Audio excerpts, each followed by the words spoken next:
Good evening, everyone. We're going to reconvene our open session. Welcome to the July 15th meeting of the Charahoe Regional School District. Gina, I'm going to turn this over to you for the closing and sealing of executive session minutes. So closing and sealing the minutes of the executive session as they pertain to the privacy of students and their records, executive session minutes from June 17th of 2025, and homeschooling requests. So moved. Second. We have a motion and a second. Hi, Craig. Any discussion? All in favor? Unanimous. Thank you. No, abstain. Oh, I'm sorry. I didn't see that, Craig.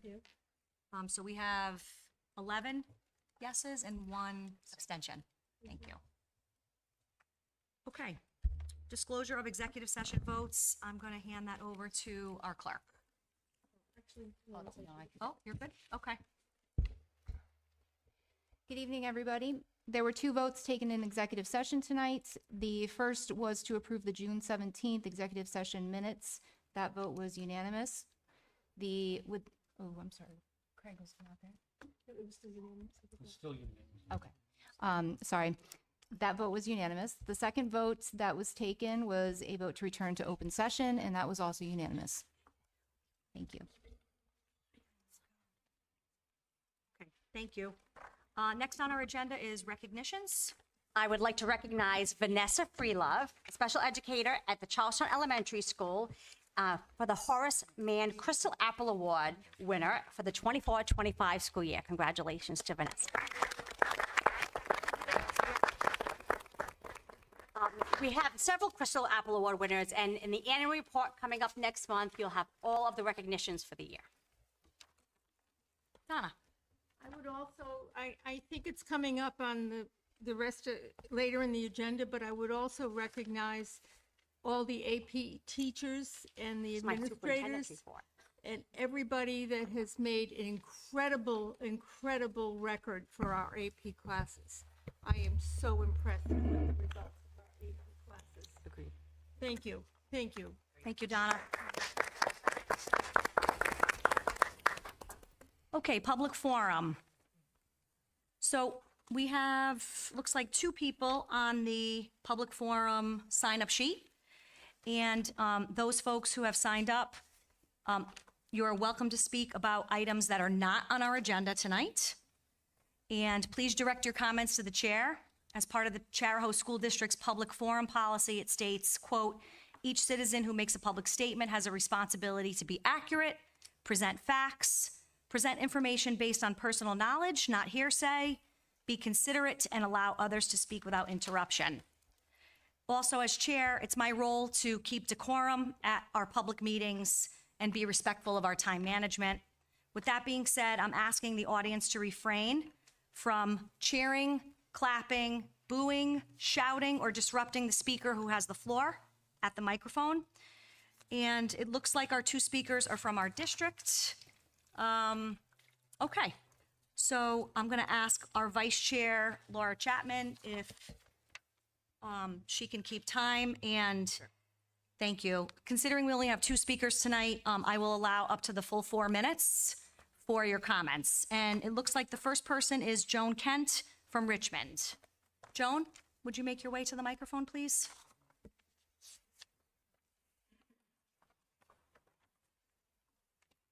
Good evening, Madam Chair, Superintendent, School Committee, and the public.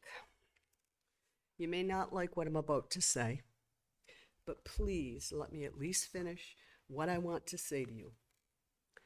I have been living in Richmond for about 8 years. The illusion is given by some people of this community portrays this town as a wonderful, caring, kind, tolerant, neighborly community to live and raise a family. Unfortunately, that's far from the truth, how I see it. I have observed a great deal of hate, unkindness, intolerance, and division. That hurts. When did we stop respectfully listening and discussing and having a civil dialogue with each other on issues, how to resolve our problems, and how to achieve our goals? If you don't respect yourself and you don't respect others, how do you expect your children to respect themselves, others, and anything else? sadly, I have observed and witnessed at school committee meetings, at town council meetings, at the time of public comment, the action to try to suppress free speech, not only by committee members, but also by the public attending these meetings, to cause disruption, interruption, shouting, rudeness, nastiness, comments against each other, to stop them from speaking. That's not right. What I have also seen, heard, read in words and in action through access to publications and by means of communication, like the internet, community page, in the manipulation, the misrepresentation, by means of disinformation of facts and truth by opposing rival powers. Anger and hate reduces people to act out in both words and actions in the form of vicious campaigns by shameful behavior for deliberate attempt and intention to assassinate and destroy a person's character, well-being, living, and quality of life. Just one example of this, of maliciousness, viciousness, brutality, slander, defaming, and attack against a person. Madam Chair Louise Dinsmore, I suggest all of you to look at present and past years, the videos at school committee and town meetings, and you'll see all this happening. I recommend that you start with the school committee meeting on the issue of Title IX in March of 2025, how awful that meeting was. No one signs up for this kind of rude retaliation, retribution, and hate. A person signs up in hopes to doing something good and productive for everyone in this community. We may have different views, opinions, and ideas on how to reach our goals, to gain the best quality of life for everyone in Richmond and our communities. After all, we are in this together. Let's do it with respect and dignity. I am far from being perfect, believe me. Sometimes I fail in trying to be patient, understanding, kind, and forgiving when things seem difficult and out of control. But I try to live my life with love rather than hate, and belief in the hope of, and rather than hopelessness, in the goodness of people. Finally, I would like to read something to you that I strive to live by each day. Oftentimes it's difficult, and sometimes it requires a great effort. This is a prayer, and I don't know what your faiths are, but I think this is a very good thing for people to look at or listen to. This is St. Francis of Assisi. Lord, make me an instrument of your peace. Where there is hatred, let me sow love. Where there is injury, pardon. Where there is doubt, faith. Where there is despair, hope. Where there is darkness, light. Where there is sadness, joy. O divine Master, grant that I may not so much seek to be consoled as to consoled, to be understood as to understand, to be loved as to love. For it is in the giving that we receive, it is in the pardoning that we are pardoned, and it is in the dying that we are reborn. I thank you all for listening to me. I appreciate your time, your effort, and everyone that's here, but I want you to unite. I don't want a division. You people are important. Your Thank you, children Joan. are important. Thank you very much. Thank you. Mackenzie Avedizian?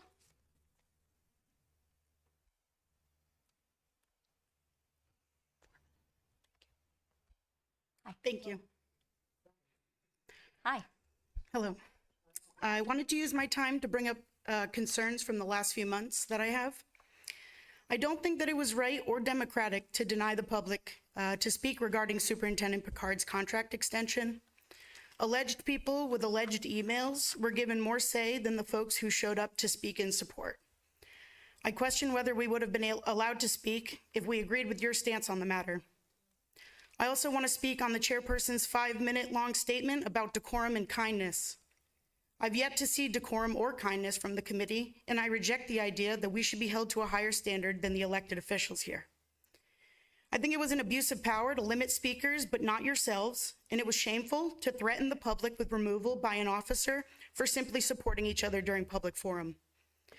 There's been discussion of having a student be involved in the school committee meetings, but when I spoke with students about their thoughts on this, they said that they were scared because of the behavior that they've witnessed here.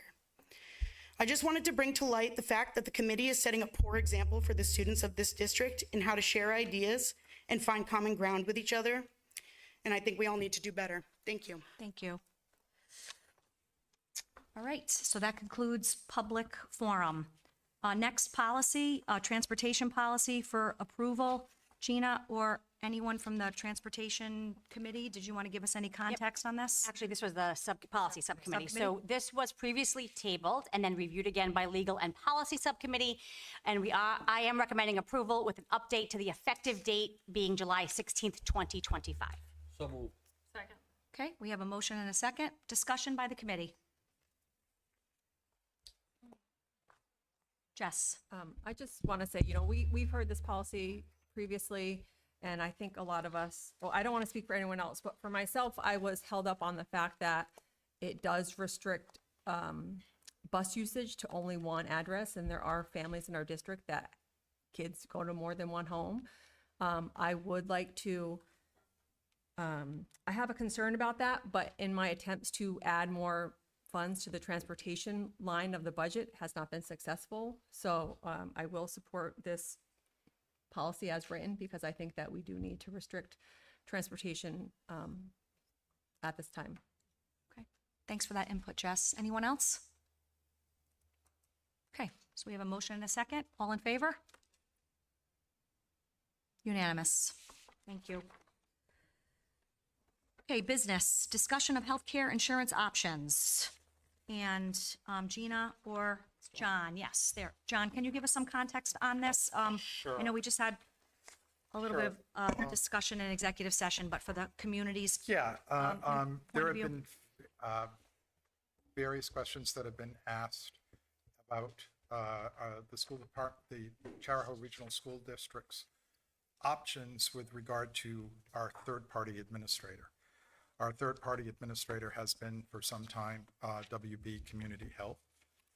Questions have been raised about how does one go about choosing a third-party administrator. What I wanted to happen here today and have why this is on the agenda is so that we're all working from the same framework as to how that process would work. And if the school committee so wished, the way that the school committee would do that would be to put out an RFP. The RFP would give various weights to various criteria such as service, cost, and so forth, prior experience. The RFP then would come back and be scored.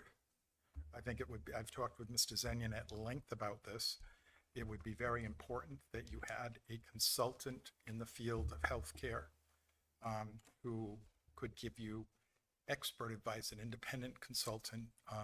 The district has used independent consultants before, for example, in some of our energy contracts in past years. Our electricity, for example, we have used independent consultants to advise us in terms of buying electricity from solar fields here in the state of Rhode Island. Once the RFP results were scored and there was consultation with the healthcare expert, then this matter would come back to the committee and it would be a decision of the committee as to how to proceed. I just want everyone to understand. I don't know, Mr. Zenyan, if you have anything to add to that, but. The only thing I would say is, as I looked more into it, if we do not go with a consultant or a broker, the analogy was given to me, it would be like someone trying to try a case in front of the Supreme Court who has not attended law school. So, if we do move forward, you're going to have an expense to hire a consultant or a broker, because I don't think anyone at this table would have the qualifications to do what we would need to have done to make sure we're correctly rating the RFP.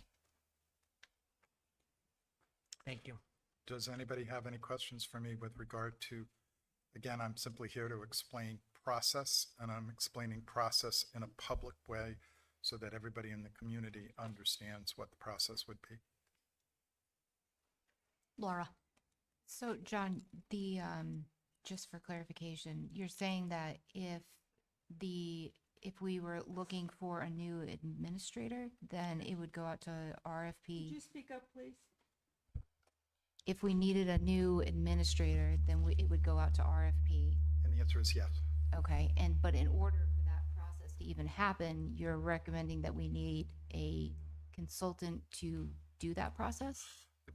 What I would recommend is that we had a consultant who looked over the RFP. I do have access to a form of RFP that was used by another community in the current calendar year, but I would like to have an independent person look at that RFP. That RFP was then borrowed from another, I believe, another municipality in the state. But I'd like to have someone who has, as Mr. Zenyan indicated, more of a knowledge of healthcare economics than I certainly do. And then when the results come back, because the RFP is very detailed in terms of, historical experience, track record, service, and things like that, that there would be somebody far more qualified than myself, and no disrespect to Mr. Zenyan, but someone more qualified than Mr. Zenyan to advise this committee, which is a process that, for example, this school district, to reduce its electric costs, I'm going to use the words bought into loosely, but we get some of our electricity through solar fields here in the state, and we used a consultant to match us with the solar fields so that we would get the best possible bargain for the people of Charahoe. Karen? Sorry. Approximate cost of a consultant or a broker? Do we have a ballpark figure? No, I we- called. Go ahead. I called too, and they would not even entertain what the cost would be. Not even an estimate. I did ask them. Thank you. And again, we would have to go out to RFP for that as well. We would have to go. So we'd have to go off that? Yes. Okay. The one district that I'm aware of that has done this recently did not use a consultant. That's their decision. I'm telling you what my recommendation is. And Mr. Zenyan agrees. So this agenda item says discussion of healthcare insurance options. It doesn't say an RFP to analyze healthcare insurance options. So, I'm not asking you to issue an RFP. I'm simply trying to provide some clarification as to how this would work. And so that everybody, I believe in sharing information among all 12 of you.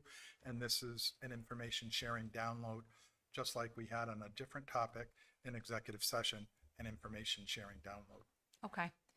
So with that being said, because this is only information sharing, we cannot entertain a motion to go to RFP because that's technically not what it says on the That is- agenda. You are correct. This is simply to give you information, and then it's up to you to decide whether you wish to put this on another agenda, how you want to handle it. I'm just trying to get everybody, frankly, I was hearing different things from different people with different ideas and so forth, and I wanted to get it all in front of you. And Mr. Zenyan and I talked about this, the superintendent and I talked about this, the three of us together, that you all have the same information set. So this is more about process. If you're interested in doing things, how it works. This is a process conversation. Thank you for that clarification. Any other questions for John? Craig? John, because I have family members employed Craig, by I'm the sorry. district. Because I have family members employed by the district, and whatever I say could influence, should I just recuse outright in reference to this? Craig, I need to think about that, because I'm not sure that the fact that you have one family member out of who is our broker makes a difference, as opposed to. I'm just talking the whole kit and caboodle. Yeah, and and to be honest with you, I'm not sure. I'm not sure about that standing here. I'm happy to talk with you offline about that and make some suggestions with regard to that issue. Well, for tonight, I'll keep my mouth shut. Thank you. Okay, thank you. Thank you. Any other input from the committee? Okay, thank you, John. Next, So this, John, don't leave. That's why I'm here. Yep, so this is an item for the WB Community Health and our contract with WB Blue Cross Blue Shield of Rhode Island and the Administrative Services contract for approval. So I am recommending approval of this, that the committee approve this for signature, as it will impact the $1 million prescription rebate for the district. Just to remind the committee, this doesn't impact anything that you want to do if there's any changes to brokers. This is just to continue our current contract Blue Cross provided to us to ensure we get the prescription rebates as we had planned for in the budget. Okay. And then John can add anything else if you have questions. What you have in front of you is the three-way agreement that we have with, that's being presented to you with Blue Cross and with our third-party administrator, that is WB Community Health. The reason why I'm presenting this to you, again, because I don't want anyone to be surprised, is that this is a 3-year contract. The issue, though, is that the 3-year contract runs from July 1st, 2024 to June 30th, 2027. And I'm sure that you're all sitting here saying, John, you know, where's this contract been? Why hasn't this been presented before? And I have with me tonight Sarah Mangiarelli from WB Community Health, who can answer questions. I also have Sue Henriksen from Blue Cross, who is also here to answer questions. The concern that I have, I'm not thrilled about the fact that this contract has taken so long. Frankly, this is the first time I've been involved in this particular issue, notwithstanding my long tenure here in Charahoe. The concerns that I have that I think are the most important for you to consider is that, number one, we have a prescription benefit rebate writing on it, and for the reason the superintendent gave, I'm recommending it as well. That being said, the contract is for the period June 1st, 24 to July 1st, 24 to June 30th, 27.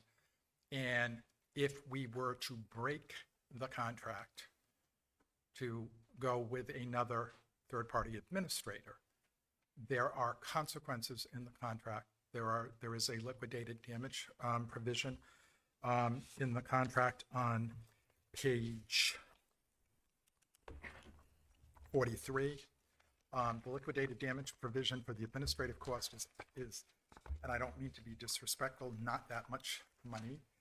With regard to that, there is also the liquidated damage provision for the MSK, which is the musculoskeletal benefit that we have. I have not been able to quantify that because, frankly, that's a brand new program and I'm not that familiar with regard to it. But the bigger issue is our prescription benefit rebates. WB and Blue Cross on our behalf negotiate with pharmaceutical companies. There are savings when Blue Cross, for example, buys in bulk. When Blue Cross in turn buys in bulk, then who gets those savings? And our contract provides for us a rebate plan, and some of those savings come back to this district. And in terms of planning your current budget for the 25-26, we included that information. We built it into the budget. Greg, have I missed anything? No. Gina? Okay, Laura and then Jess. You built in the 1.1 million? I So- defer to Greg. We have, when we did our increase, we were hoping to use money from the rebate to go back into healthcare, into the healthcare fund balance. So I don't know if you remember, but we were being told all along to expect double digits, and they were saying 15 to 20%, and we held it at 10. And part of the reason of holding it as 10 was with the hope, we were hoping that rebate would be at least 600,000. Anything above that is just, but that's how if we didn't look at that rebate, I probably would have asked for a 15% increase in healthcare. Yeah, correct me if I'm wrong, I want to say it was FY '23 where we had to use I'll say fund balance, because that's what it is, but it's the healthcare fund balance to be able to manage the budget. It was FY '24 and it was $780,000. And in FY '23, this committee raised healthcare by 0%. So if you look at a 0% increase in '23, in '24, I believe you had an 8% increase. But if you look at the $780,000 you took out of your healthcare to offset your budget, you really had no increase. So, if you look at your last 7 years, FY '26 is the first time you see healthcare go into double digits. If you go back to FY '20, it's 5%, FY '21 is 6%, FY '22 is 4.15%, FY '23 is 0%, FY '24 is 8%, but you took $780,000 out of your healthcare fund balance.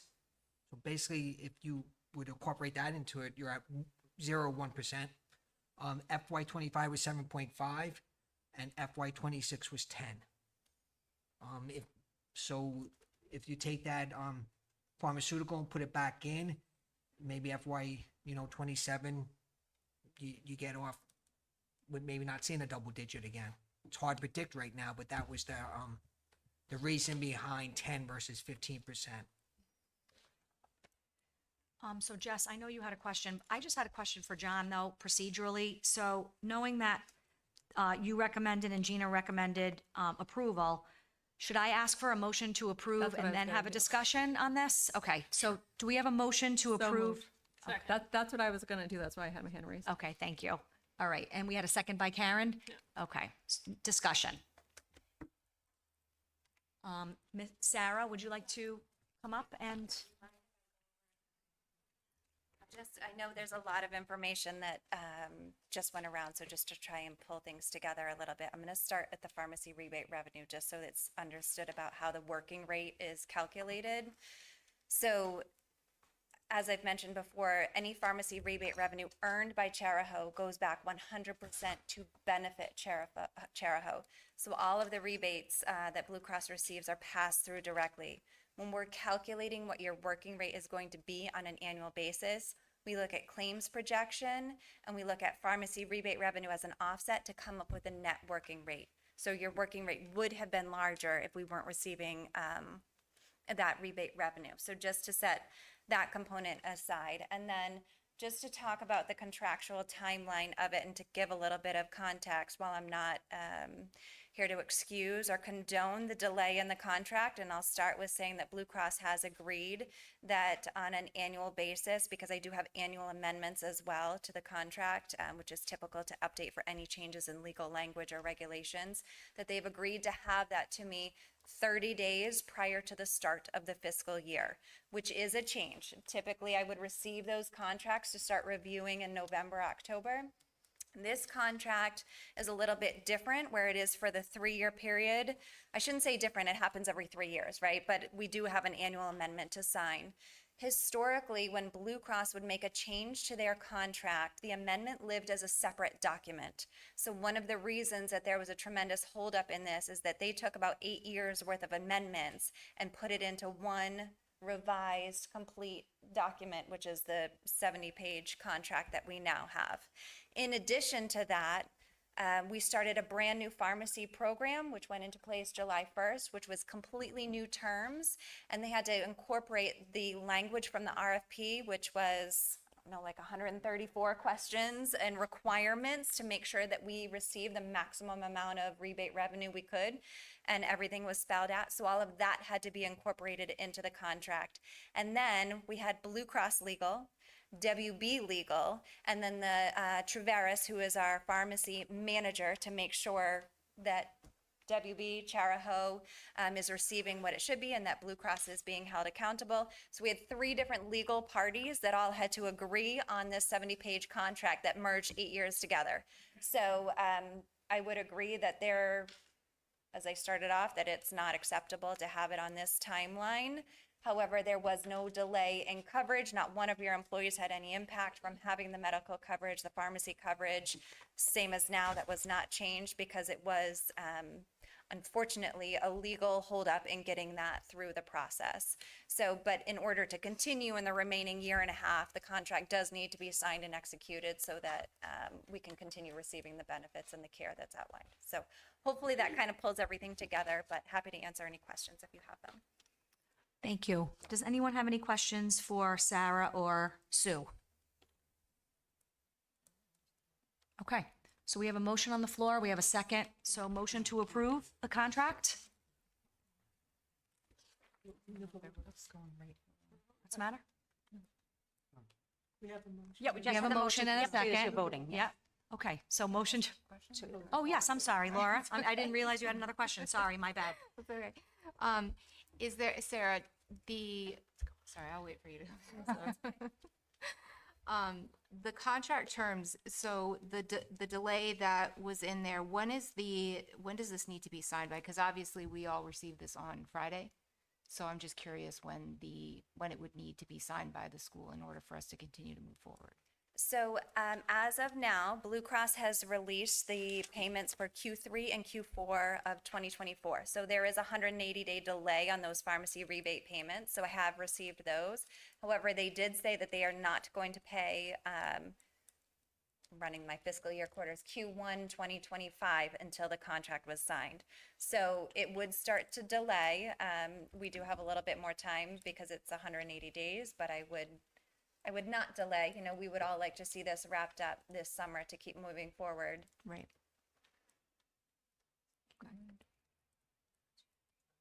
Yeah, no, we don't. Okay, any other questions? All right, one more time. Motion to approve? Oh, they did the motion, just did the. I'm sorry, all in favor? There we go. Unanimous. Thank you very much for coming. And Mr. Luzon abstains, Madam Clerk. Thank you. All right, next on our agenda, Richmond Elementary School Playground. Need approval to fund $95,000 to this project using capital dollars. I'm sure Gina and Greg have some background for us for this item. I am recommending approval of using $95,000 from our capital dollars for the Richmond playground equipment. As a reminder, we have approval from RIDE via a Stage 2 request for Richmond and Ashway playgrounds. However, they were not allocated in the FY26 capital plan of your budget.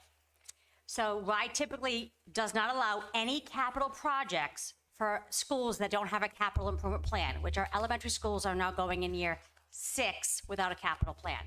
As you know, we're only allowed emergency expenditures, which we exhaust every year. Knowing you can't determine a playground as being an emergency because it's not required. However, they understood the sort of community investment. They said, okay, we'll provide you with the Stage 2 because not like at home, you can't just build a playground. You have to follow the stage. If you want reimbursement from RIDE, you have to follow the school building authority processes. So we will get the $95,000, myself, Mr. Sullivan, Greg. What we do with the principals is review the current capital projects. And then as you all know, the projects we put forward sometimes get moved based on other things that come up, this being an example of that. We would get 61% of the $95,000. RIDE will only allow, when they gave us our Stage 2, they voted in June 24. If you recall, they were supposed to vote in May, but they had no quorum. So June 24, we were notified that they did approve the playgrounds. We are asking you to do the Richmond playground, $95,000 just for tonight. And we currently have a $25,000 grant that we're going to put towards that, as well as from the generous fundraiser from the Mattie Potts Foundation. They're at currently $15,000 to also support that playground. So right now, I'm recommending approval to move $95,000 to capital plan project so we can proceed, officially have your approval to do the Richmond playground. So moved. Okay, so we have a motion by Jess. I think Tyler got you there. It's, seconded by Tyler. Discussion. Larry. Are we planning on taking any of the, Larry, right in are here. we taking any equipment from Hope Valley to move there? Yes, we had said that at the last meeting, that anything that's deemed can be moved because it has to be reviewed by the playground safety advisor Okay. and the trust. we are planning on moving to Richmond. Okay. So my question is, do we have an estimate for what the playground would cost, a ballpark? Knowing that the Charlestown playground was just in the $150,000 range. So what does that mean?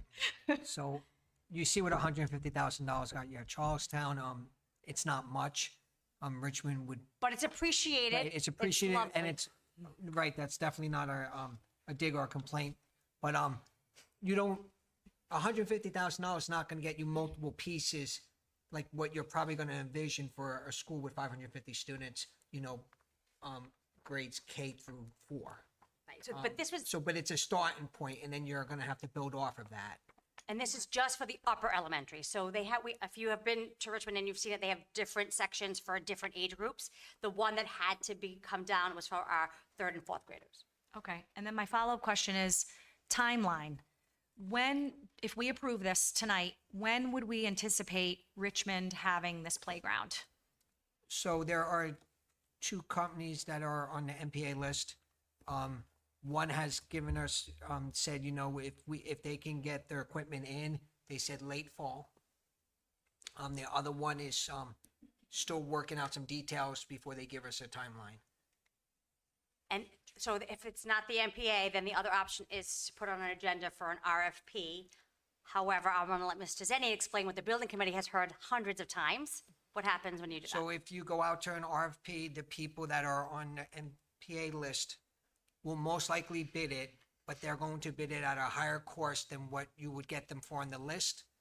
And our experience in the past, for example, when we did it with boilers, you wind up paying more Okay. and you wind up hiring the same person. But you made them go out to bid, so you pay for it. Thank you for that input. So Larry and Laura.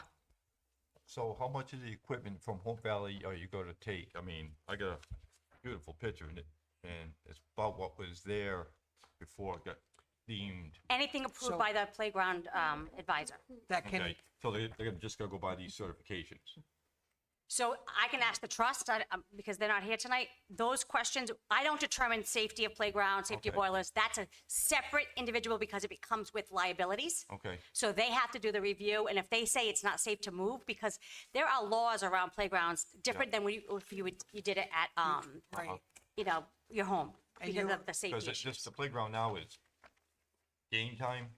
I don't know right, if but that- you also have to keep in mind that, most of those pieces at Hope Valley are grandfathered in for your handicap accessibility. The ADA. The ADA. Yeah, The minute you pull them out of the ground, you lose that grandfather clause. And the minute we pull them out of the ground, the company pulling them out of the ground, if they deem that they did not come out safely, will not put them back in. okay. Now, they're gonna stay there for the, town of Hopkinton to use down the road if they want to, or? No, you have well, to- if it's not safe, we have to take it down. Like, if they deem it, that it's not safe, then it should come down. If they deem that we can take it down, and then when they take it down, deem it's not safe, then we can't. So again, this comes with, beyond my expertise, I have to go with because we can't put the district in a liability for an unsafe, playground I equipment. understand that. So Larry, Take it's a, 22. it's a gamble. You're also, when was the hole dug to put the equipment in? If, depending on when it was dug, if concrete was cheap, they backfilled it strictly with concrete. Right. If, they did it in years that concrete was more expensive, they used fill and then concrete. That's easier to pull out. But if you go to pull out a piece of equipment and it's got a 4-foot base of concrete, 4 feet deep, it's not coming out and then being reused. Oh, no, no. Of course, no. well, actually, this But I is mean, not, we're going off the agenda a little You because could it's Hope Valley. use pieces of this equipment and just buy the red post that attaches to, you could do it that way. So we remember, the school building authority will not reimburse us if we don't follow the guidelines from the state. Correct. So I we have to, understand and that this item is about the Richmond playground so we have purchase of the capital plan. Yeah, we have to stay on the Richmond and not commingle it with Hopkinton. Laura. So is the process the same though? So if we have, because you're saying that the playground can't be put in place until probably late October, assuming that that there's no delays in shipping and all that other stuff. So that's like a perfect schedule that it would happen in late October. Is it possible to, maybe utilize or see, or maybe make it more of a priority to look to see if the one at Hope Valley can be used so that the kids do have something So for the that's start not of this the school agenda year. item, but yes, we've already done that. Okay. So somebody's already looked at it? Once it comes out for the movement, remember, we still have pre-K there. We can't do anything yet. We still have students until the first week of August. Okay. Diane? I guess my question is the equipment that was removed from Richmond. Okay, when that equipment was purchased, I don't know when it was purchased. Did it come with any warranties? Do you know any? I don't know that we can discuss this because it's technically not the agenda item. Right, And so I don't the want, I don't want, Richmond playground, right? No, this is about approving $95,000 from the capital plan specifically for this project. Right, specifically for a project. But you're asking, that- I can't, I understand, but I don't know that anyway, but I'm just saying that we're looking to approve 95,000, but if any of that equipment were warranted, the 95,000 wouldn't be 95,000. Is all I'm right, saying. if it was still under warranty, it typically isn't because it was over 35 years old. Okay, well, that's basically what I'm asking is if that's. But again, I'm not in there. supposed to. Again, I I can't know, break the I OA, know, you I- guys. I know. I get it. All right. I get it. Polly, is this about the 95,000? Yes, I'm wondering what we get for that money. Is this to be determined, the configuration of the playground? What are we purchasing with it? Because you say a playground, but is it still to be determined the design and Yes, the that layout? comes from the school principal, Okay. yeah. Is anything outside of that, like a gaga ball pit, or is that all in the same scope? Not necessarily because we have there are a lot of things in play, but I want to say we're moving a Gaga pit. But again, that's not this agenda I item. highly recommend it. But my recommendation would be that you do not dictate how the principal spends the 95,000 on the playground. Or it never get built. Sharon Martin will do an excellent, they all do a good Okay. job. There's a lot of sidebar conversations going on right now. So we have a motion and a second. Is that right, Madam Clerk? Yes. Okay. Jess? So because this is going through RIDE, we get the 61% reimbursement, as you said, Up to 95,000. up to 95. They will only reimburse you. So if the play structure is 150,000, you're right. going to get 61% of 95. Okay, so my question is somewhat related to that, which is that is it possible to spend only what we have based on this 95 plus the 25 plus the 15, which we know won't necessarily fund the entire size of the playground we'd like for that school? Can we wait and use what we get back from the 61% reimbursement to finish the playground? So we're not overexpending now, we're kind of waiting for the reimbursement and then. I'm going to be honest with you, I would can I would be careful with any kind of movement, especially with the federal funds and not understanding what's happening yet with education. It's a slippery slope. True. You have not budgeted 95,000 in capital for a playground. Right. Please keep that in mind. But that's what this is for. Yeah. So when you say to use what you budgeted to then put back in, you haven't budgeted anything for a playground. And you have schools that we are failing to heat. Right, we'd be moving other funds to do that. It's Okay, not, again, say to the, well, someone should ask if there's money to do it. well, we, Is there money to do it? no, you didn't plan for that money. And if you remember at the March meeting, I shared that instead of cutting all of the Hope Valley requests, we could have kept the 95,000 from the capital that we had for Hope Valley and moved it. But at that point, there was that was a very, very, intense meeting.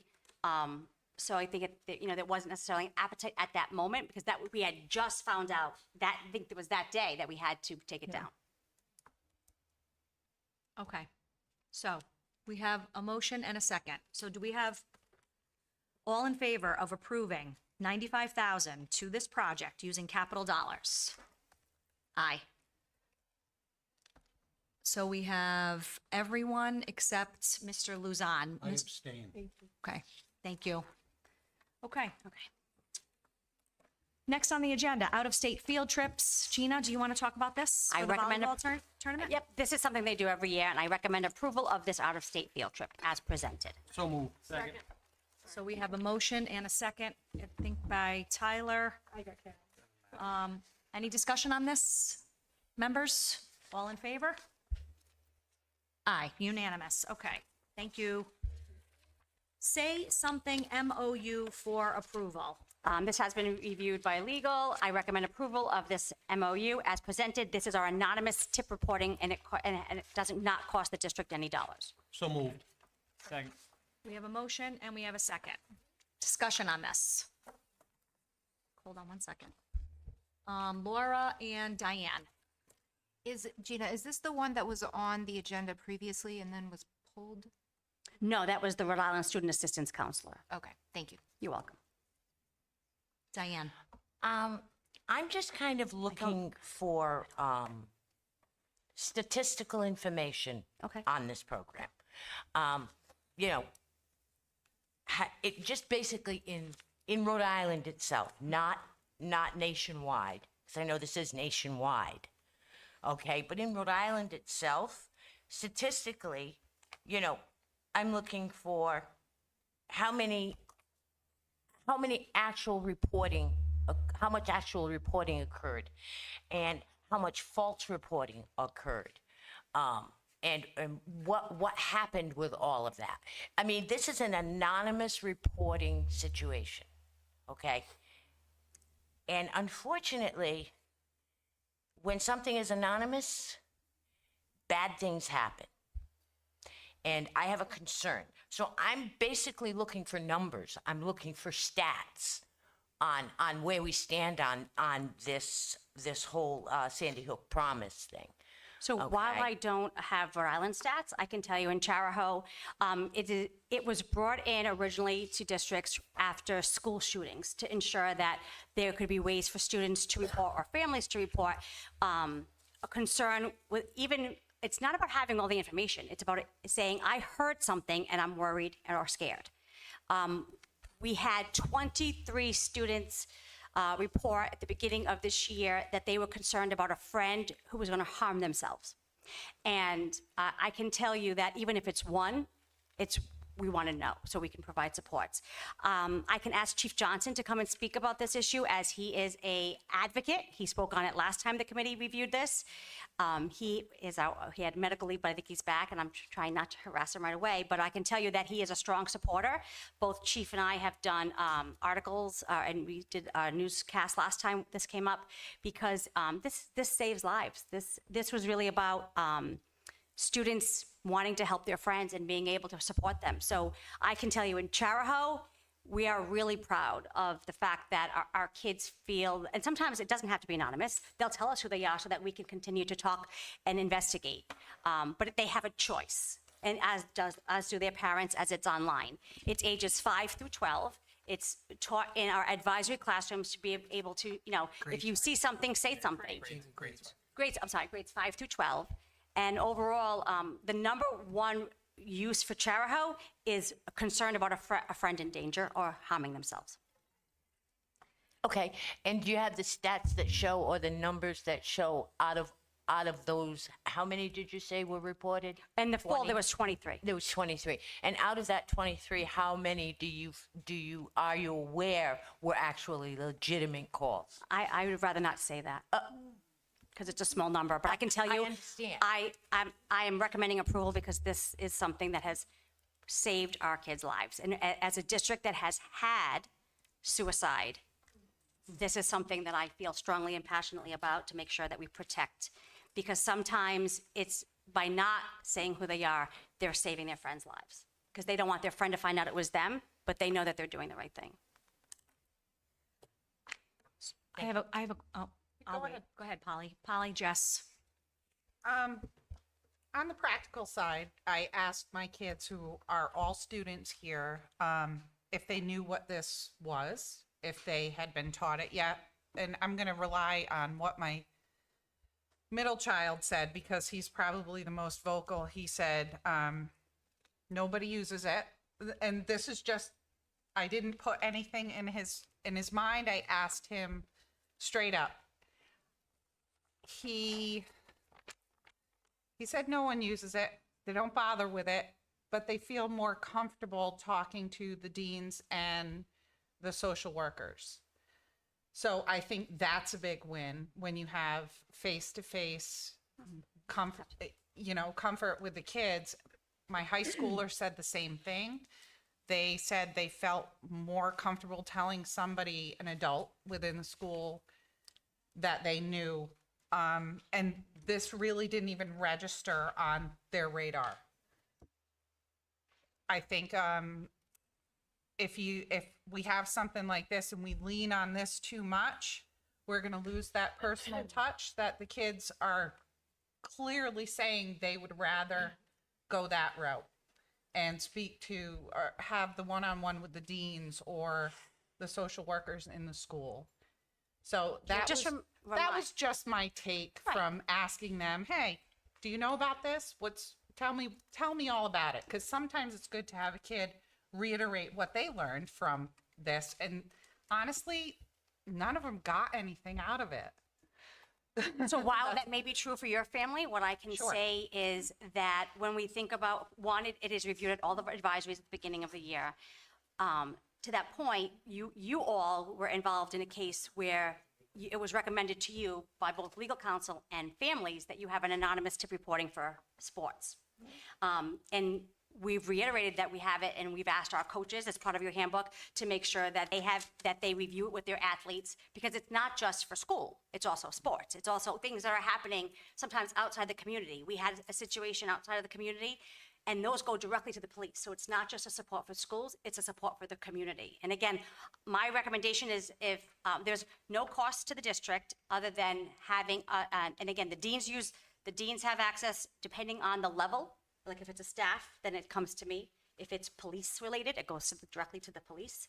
And what I can tell you is that it is a utilized support for our kids. It's utilized in other districts, but it has been integral in our work for mental health especially since we were a district that suffered from not just a child who died by suicide, but also the fact that we also have students who have impacted and continue to be impacted by those needs. So I think while we would always want our kids to go, that's the best, that's the number one. If they can go to an adult, a trusted adult, that's the bar.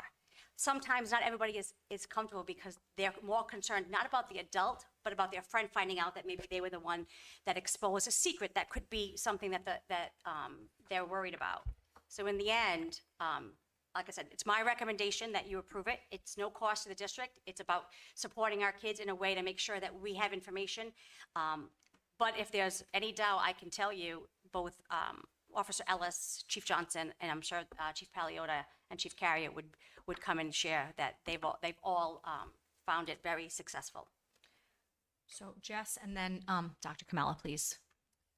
My question is about the app itself. Is it on their Chromebooks or do they have to download it on their phone? No, it's actually on the website too. So it's they have access. It's a link on their Chromebooks. It's a link in their Google Classrooms, and it's also on our website. It's in multiple places because sometimes, and it's reviewed throughout the year for different reminders. Like anytime you go to a coaching, they're going to be talking about it. So at different opportunities, it comes up so students know how they can access if they have a concern.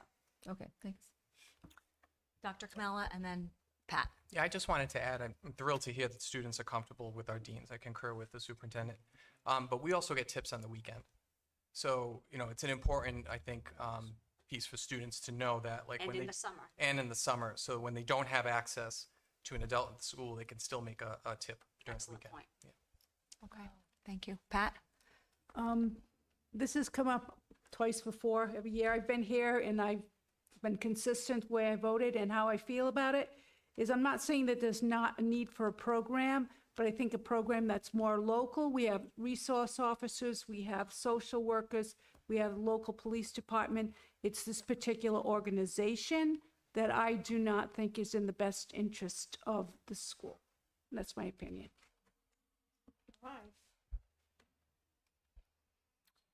Karen and Donna. Yeah, I was going to ask her to elaborate on They are a political organization whose primary mission is to challenge the gun laws in the country. So that's fine. They want to do that. I think that's well and good, but I just don't think being aligned with that with the school is in the best interest of the community as a whole. And that's my opinion.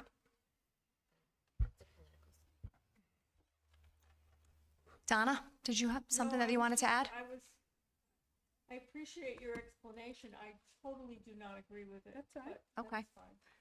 Karen, I'm sorry, you had your hand up. I think we have to provide students with as many opportunities as possible. And if we think of it as a toolbox or a first aid kit, you know, I think it's absolutely fantastic that some students feel comfortable going to deans or principals or teachers. Obviously, that's the first, you know, that's what we want. That's what social emotional learning is. It's making those connections with the adults in the building. But we need to be able to provide students, all students, with the opportunity to feel like they can help a friend, to prevent something from happening, whether it's a suicide or a self-hurt or a school shooting. Standing in front of a classroom when you get the alert or you get a notice that there's been another school shooting is honestly the scariest thing as a teacher, because automatically you go through everything I'm going to do to protect my students. We're just providing students with a toolbox, with a plethora of tools so that something doesn't happen. Craig, did you have your hand up before Diane? Yep. Okay. To be honest, folks, I don't care. I know I've been labeled a liberal. I consider myself more moderate. But with that being said, I would honestly, it wouldn't bother me if we did this with 4 different groups and we had a libertarian group, a conservative group, as long as their main goal was our kids. That's it. We had a suicide a couple years ago. Boy, I wish somebody had heard about that before it happened.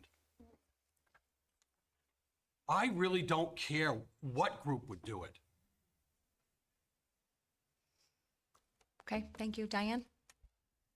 I guess my question is, what would prevent a student who decided they didn't like another student? Well, let me call in an anonymous tip and say this person is going to hurt themselves or this person is going to hurt somebody else. And it ends up being false and vindictive. Let the member finish her comments, please. It ends up being just a false accusation in a vindictive manner, which is a very huge concern, you know?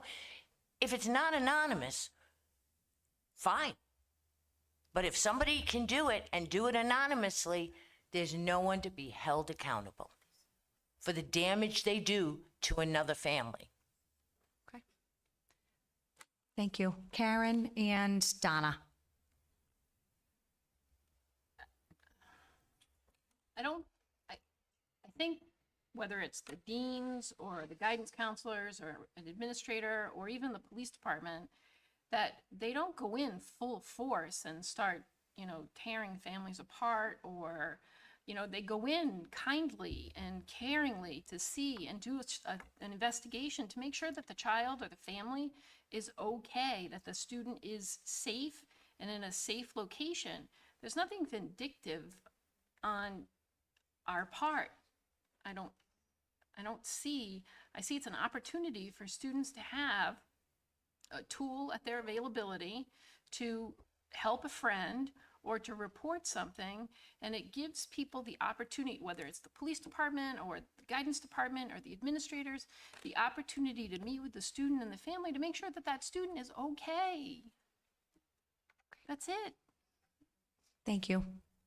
Donna and Laura, and then I think, I basically wanted to say what Karen just said, but I think we have to Diane's point, we have to rely on the professionalism of our counselors, our police officers. They know how to do it appropriately. And if we don't honor their professionalism in this situation and just leave it like it's not going to happen, I think that's a huge mistake. They are professionals, they know how to handle this. And if it's a bogus claim, they will figure that out. Thank you, Donna. Laura? So I had, just to Pat's point, I do realize that, because I've been on their website as well, just because I wasn't sure what this was when it first came across us. They do advocacy work at the, and push for legislation and things like that. But I think that this is something separate, the Say Something app and things like that. I think it's almost like it's a separate, I don't want to say branch, but like a separate department maybe, that kind of is more focused on student mental health and, kids being able to report things. My daughter's in high school and she does know about the app, and I'm guessing that, a lot of girls, because girls struggle with mental health a little bit more than boys do, that sometimes there's variations there, but, and she does have friends who have used this app before.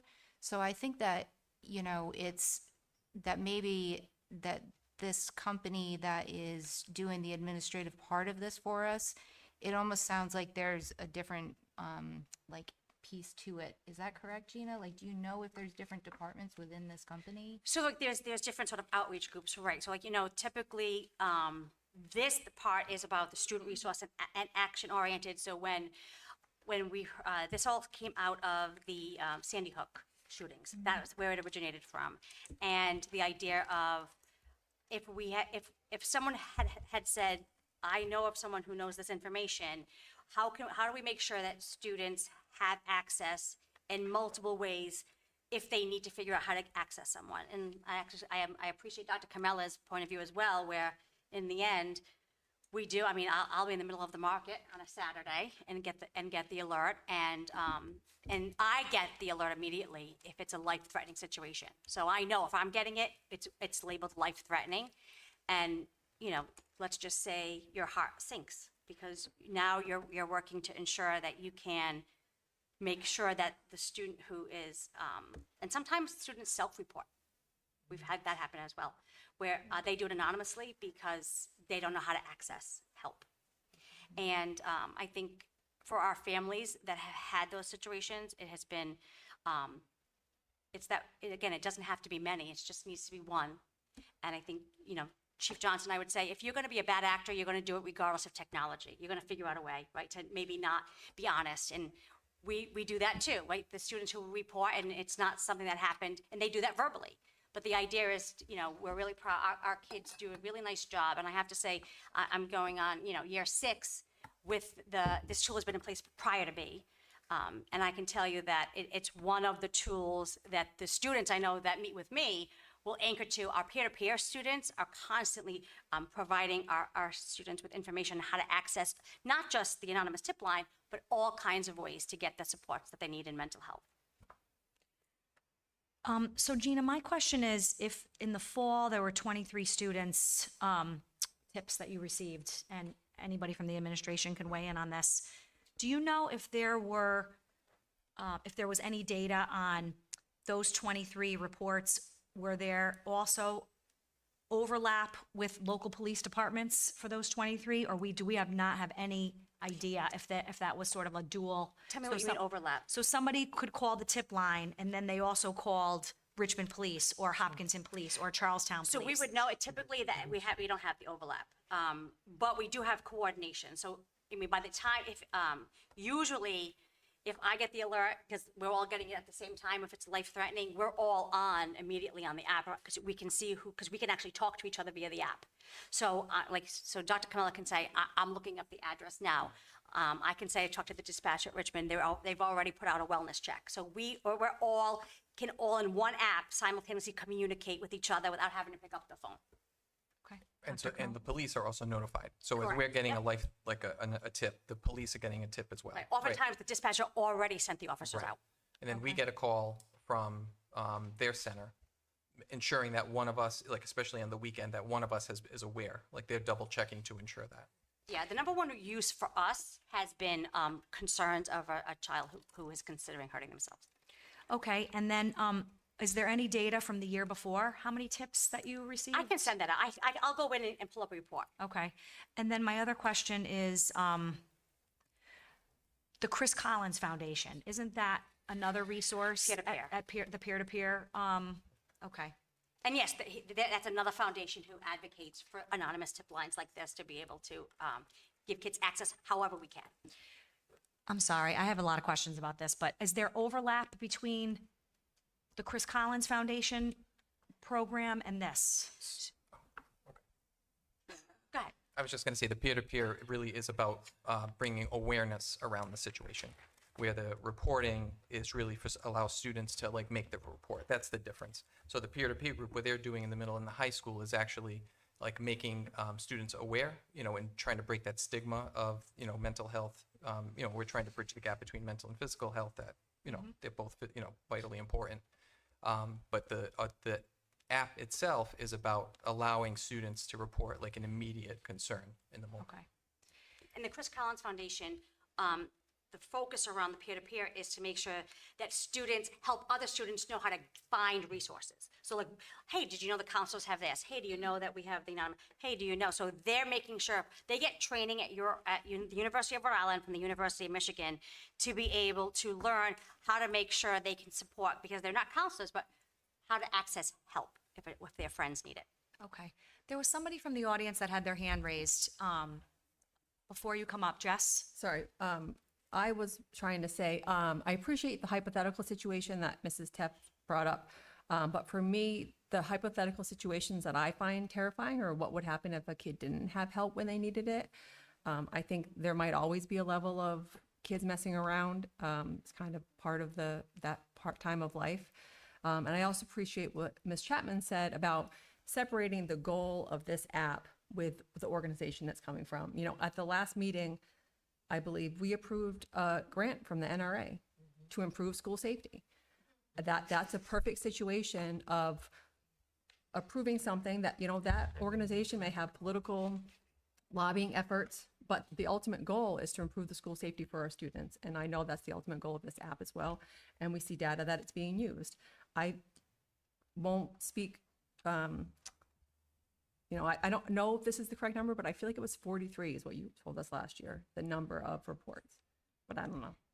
I know, I usually. It was more than 23, I think. I think, well, that was the fall. I said, Oh, okay. at the top of my head, I remember the number because it was just when, some of the things that we do is we look at the number of calls, and then we provide more preventative and advisory, and we find that the calls tend to dwindle once students have access to understand how to access the resources. So the 23 that you gave us was just for the fall, so Yeah, I we can don't have pull any data for the Oh, no, for the I just, spring what I could semester. remember off the top Okay. of my head. Did you want to come up? Okay, thank you. And so if you can just tell us your name and where you're from? Thank you. Amy Rodriguez, Chapter Chair of the Washington County Chapter of Moms for Liberty. I'm here to represent myself and other parents and families and students who suffered because a student who lived outside of my child's district used the anonymous reporting system provided by Sandy Hook, which is on, I would say, every public school district's website. This child, who was upset with several of my daughter's classmates the night of her birthday, I'll never forget it, September 25th, 2023, at 12:34, a policeman arrived at our door wanting to know where my daughter was. We were all at the door, we're all quite shocked.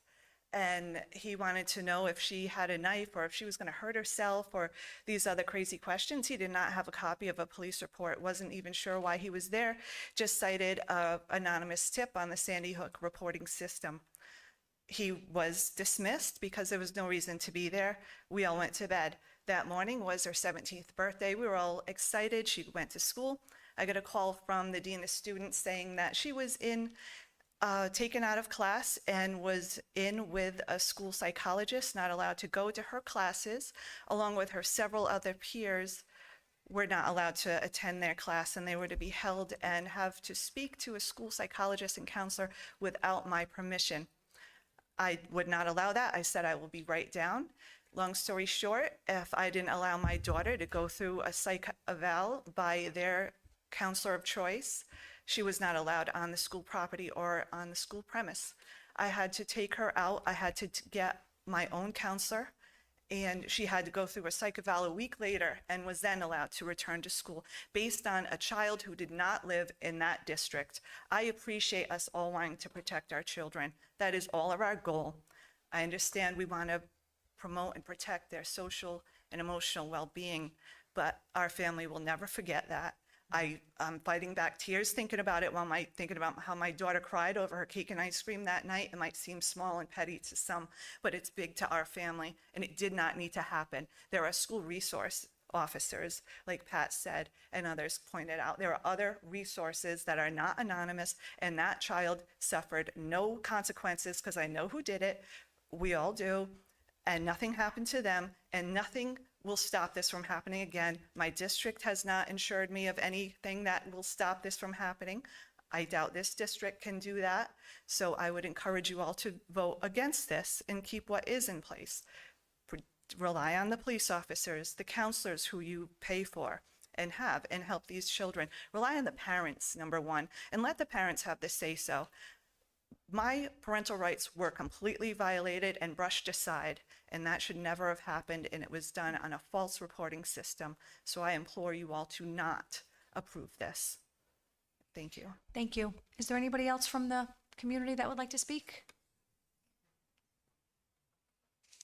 State your name and the town that you reside. Greg Abadesian from the town of Hopkinton. My feeling is this, quite simply. If this saves one child, it's worth it. This, in my opinion, should be the least political decision this committee should make during their tenure. If you want to talk about false reporting and how, let's talk about the saying. What is it? How does it go? Guns don't kill, people do. I think if there's a will, a child will find a way to strike out at somebody, and it just seems that the benefits that this kind of a program makes available to the community is more than worth it. Thank you. Yes. State your name and the town that you're from. Simon Manlove, town of Hopkinton. I graduated from this high school in 2020, so I'm going to bring the perspective of someone who was very recently a student to this issue. I never used this particular program when I was a student here, but I know if I ever was in a situation where I felt I had credible information on something that threatened any one of my fellow students, I absolutely would have used this rather than any in-person reporting tool. Despite the fact that I felt that I had rather good personal relationships with the principal of the school at the time and possibly with the deans, I would not have gone and physically talked to them, because particularly for a high schooler, that conversation is extraordinarily stressful. It is difficult to go up to somebody and say that you believe that there's a danger or that you believe that somebody's going to hurt themselves, and it's difficult for you to try to push yourself past what the social consequences of that might be, because it's a high school. Rumors are going to fly around no matter what, and somebody is going to say, I saw so-and-so go into the dean's office, and then a student was disciplined as a response to that.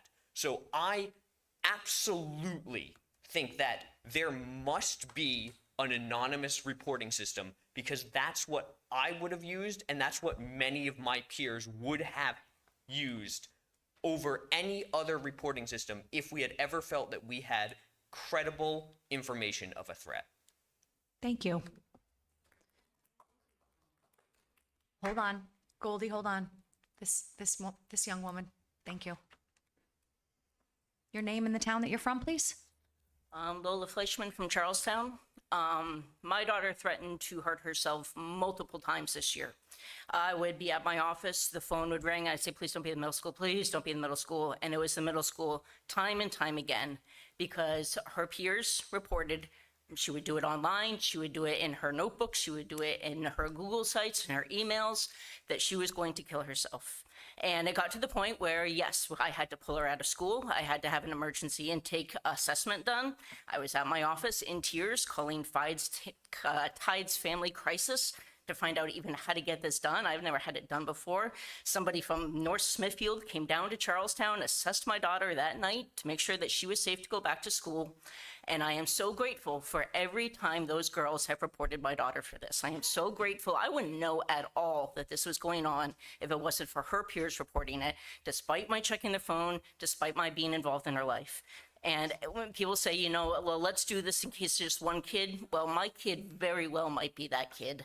And this is going to be something I'm going to have to pay attention to her entire high school years. So don't take away a tool that might help my kid, please. Thank you very much. Goldie? Okay, hold on, Goldie. Get to the microphone. Goldie Williams, Richmond. My son had the opposite effect. He graduated 2020, but at the Met, because he didn't want to be a robot after being in the middle school. He was helping people, his friends who were bullied, and then he got bullied himself. Also, my other son got bullied at the RISE program. And there's still kids being bullied in the middle school and at CALA, because I've gotten it told by parents when I've told my oldest son's story. And the school psychologist was against my son when he... Goldie? What? Is this related to the Sandy Hook promise, though? Yes, Okay. because he had, when he would ever talk to her, they used it against him in the, All right. what's that, a meeting to have a plan, and they took his plan away. All right, thank you. Is there anyone else from the community that would like to say anything before we... Okay, Polly? So when this came up on the agenda, I looked for anything alternative, and thank you for mentioning Chris Collins Foundation. I didn't find this. This is amazing. This whole setup, I just, why can't we explore this more? This was a local kid from South Kingstown. All of the resources for this foundation are local. They're, it's in the district. We've had it for the last 3 years. They don't do, They don't do a hot poll. They don't have an anonymous tip line. we have. okay. This is where our kids get trained for the peer-to-peer. Yeah. Okay. So as I'm looking through this, This is, I know, but this, I know, let and I me get shouldn't have, I back. don't, I Let guess me I get- shouldn't have mentioned Hold on, it. let me come full circle with this. I just jumped on this, and they had worked with the University of Michigan, which I guess is a hub for mental health. The University of Michigan put out an evaluation with evaluating the effectiveness of Sandy Hook Promise Foundation's Know the Signs programs, and they used the Los Angeles Unified School District. that's not the same thing. Is it different because it's the Sandy Hook Promise Foundation as, Okay. but what That's I'm why this saying is not the is, Sandy Hook. This is Say Something. You're getting okay, confused between okay, Sandy Hook sorry, Promise and that's Say Something. fine. My bad. Okay. I was going off the agenda and what was, got it, okay. Thank you. Laura? And then I think we're gonna. So I feel like there's been a lot of discussion, and I appreciate what you had said earlier about the circumstances that you encountered with the anonymous tip line. Is it, so Gina, I know that we've had this in place at the school for a while.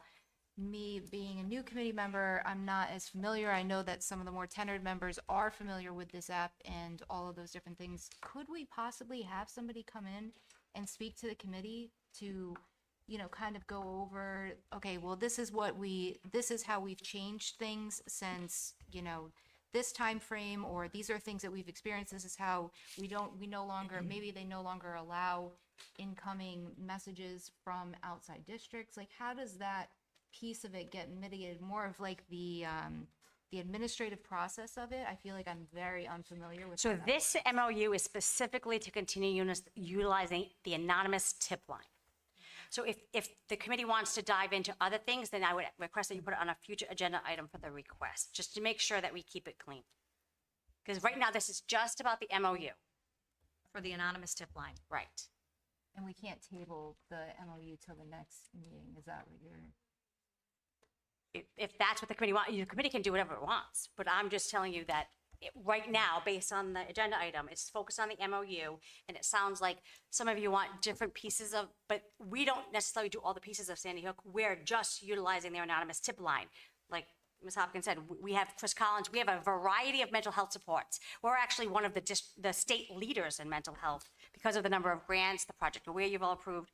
So we're actually, I think, doing a really nice job in this arena. However, this specific agenda item is specifically to continue utilizing the anonymous tip line. That's it. That's the only And thing the motion committee is to voting on. approve. The motion on the floor is to approve it. Right. So there is a motion to approve. So if we were to table this, the person that made the motion would have to rescind, and then the person who seconded it would have to rescind. Do we lose services while we're waiting to address it in a future meeting? I would think if, it depends on why we're tabling it, because they've already been asking, it was held up in legal just because they had a new lawyer too, so we had to have, our lawyer make sure the language matched, the current laws in Rhode Island, because as people have noted, there's some changes to different laws that we have to make sure are accurate. And then, I can't guarantee, I would have to ask that question. Typically, they don't remove services because they understand that, our kids, especially in the summertime with no access to adults, this is one of the only ways.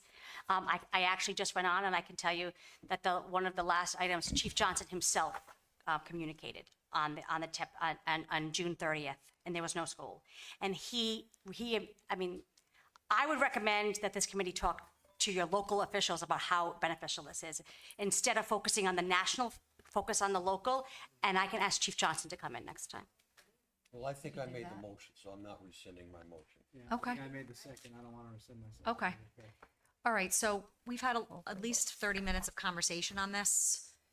I just want to make a final comment that I think I'm the only one at this table that has actually lost a child.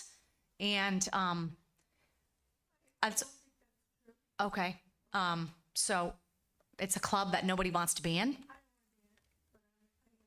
Okay, I'm sorry. So, this is something that, I've heard both sides. I've processed both sides, and I think I'm ready to we're ready to vote on this. Donna? Yeah, I just would like a roll call vote. I'd like to call for a roll call vote. I want to see who's for this and who's not. Yeah. No. Okay. Donna, would you like to start? I will. I totally approve this signing of the MOU. Okay. Thank you. Yes. Yay. Yes. No. Yes. Yes. Me, I'm in the middle, so I'm gonna abstain. Purcell, yes? Lyle, yes. Yes. Motion carries. Thank you for the discussion on this. All right, approval of fund balance transfer. I'm going to turn this over to, I will recommend approval, okay. and then have Gina? Craig, because I know Craig lives on, so make sure I Thank say you. that. I recommend approval of $30,000 from the fund balance for Relay Hub, and Mr. Denny will explain the background. So move. so we have a motion, we have a second by Karen. Yes, Greg.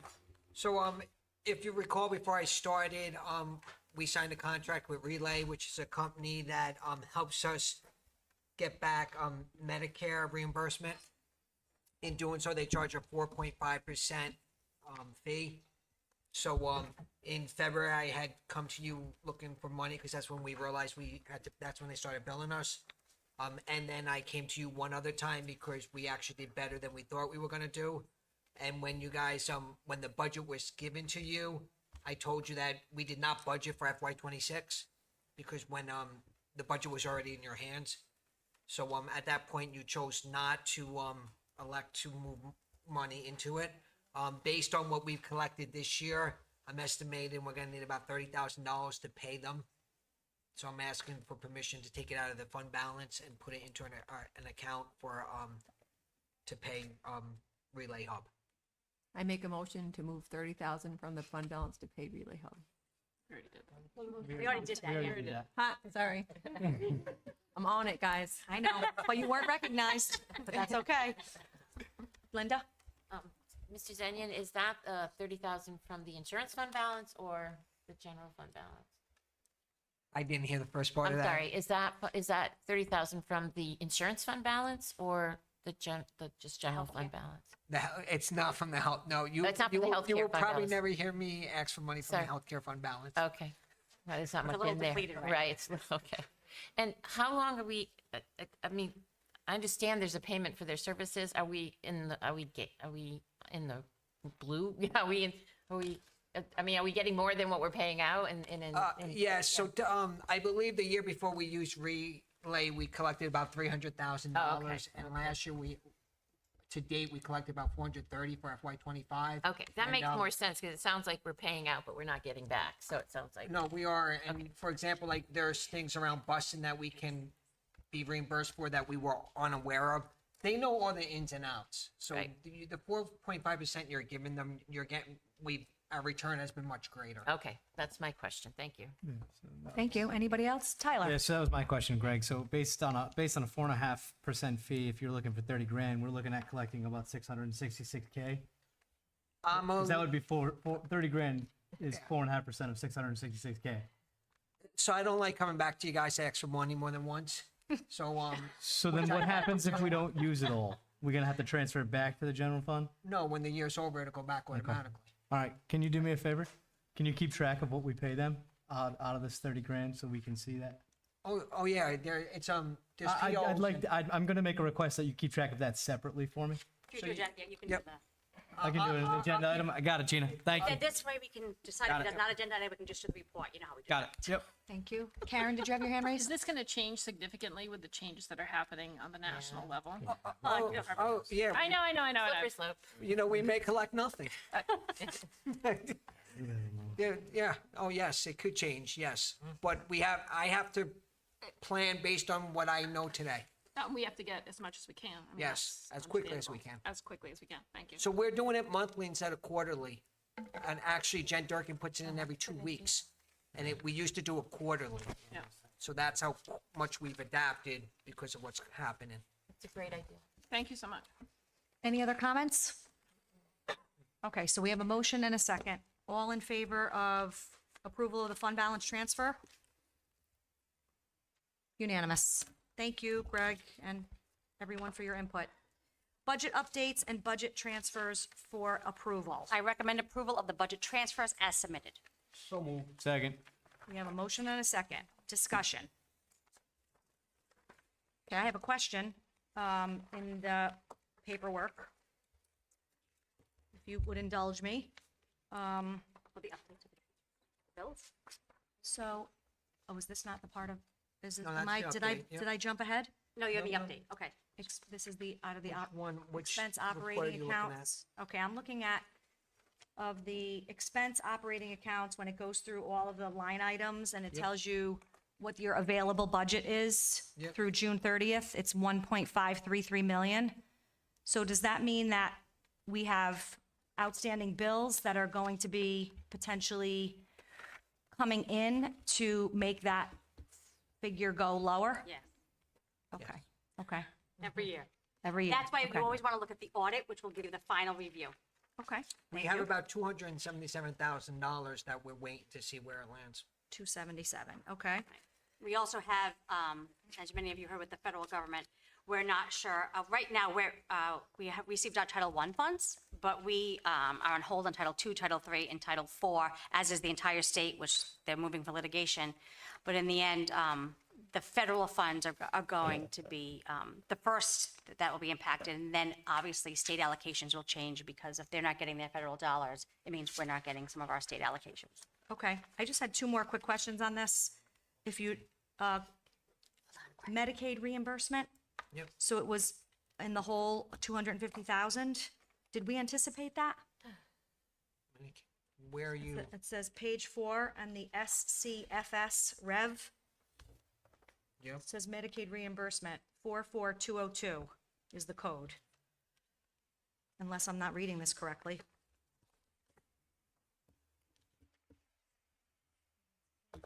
How much did you say? Negative 250,000 Medicaid reimbursement. Okay, I would have to. Okay. you Yeah, can get some- back to So, me. Nope, that's I'm that's actually fine. looking at, I actually produced one of these reports a little bit differently. Okay, So, I may share, at a future meeting, Okay. because, you have to do the pluses, And the minus, and the yeah. minuses.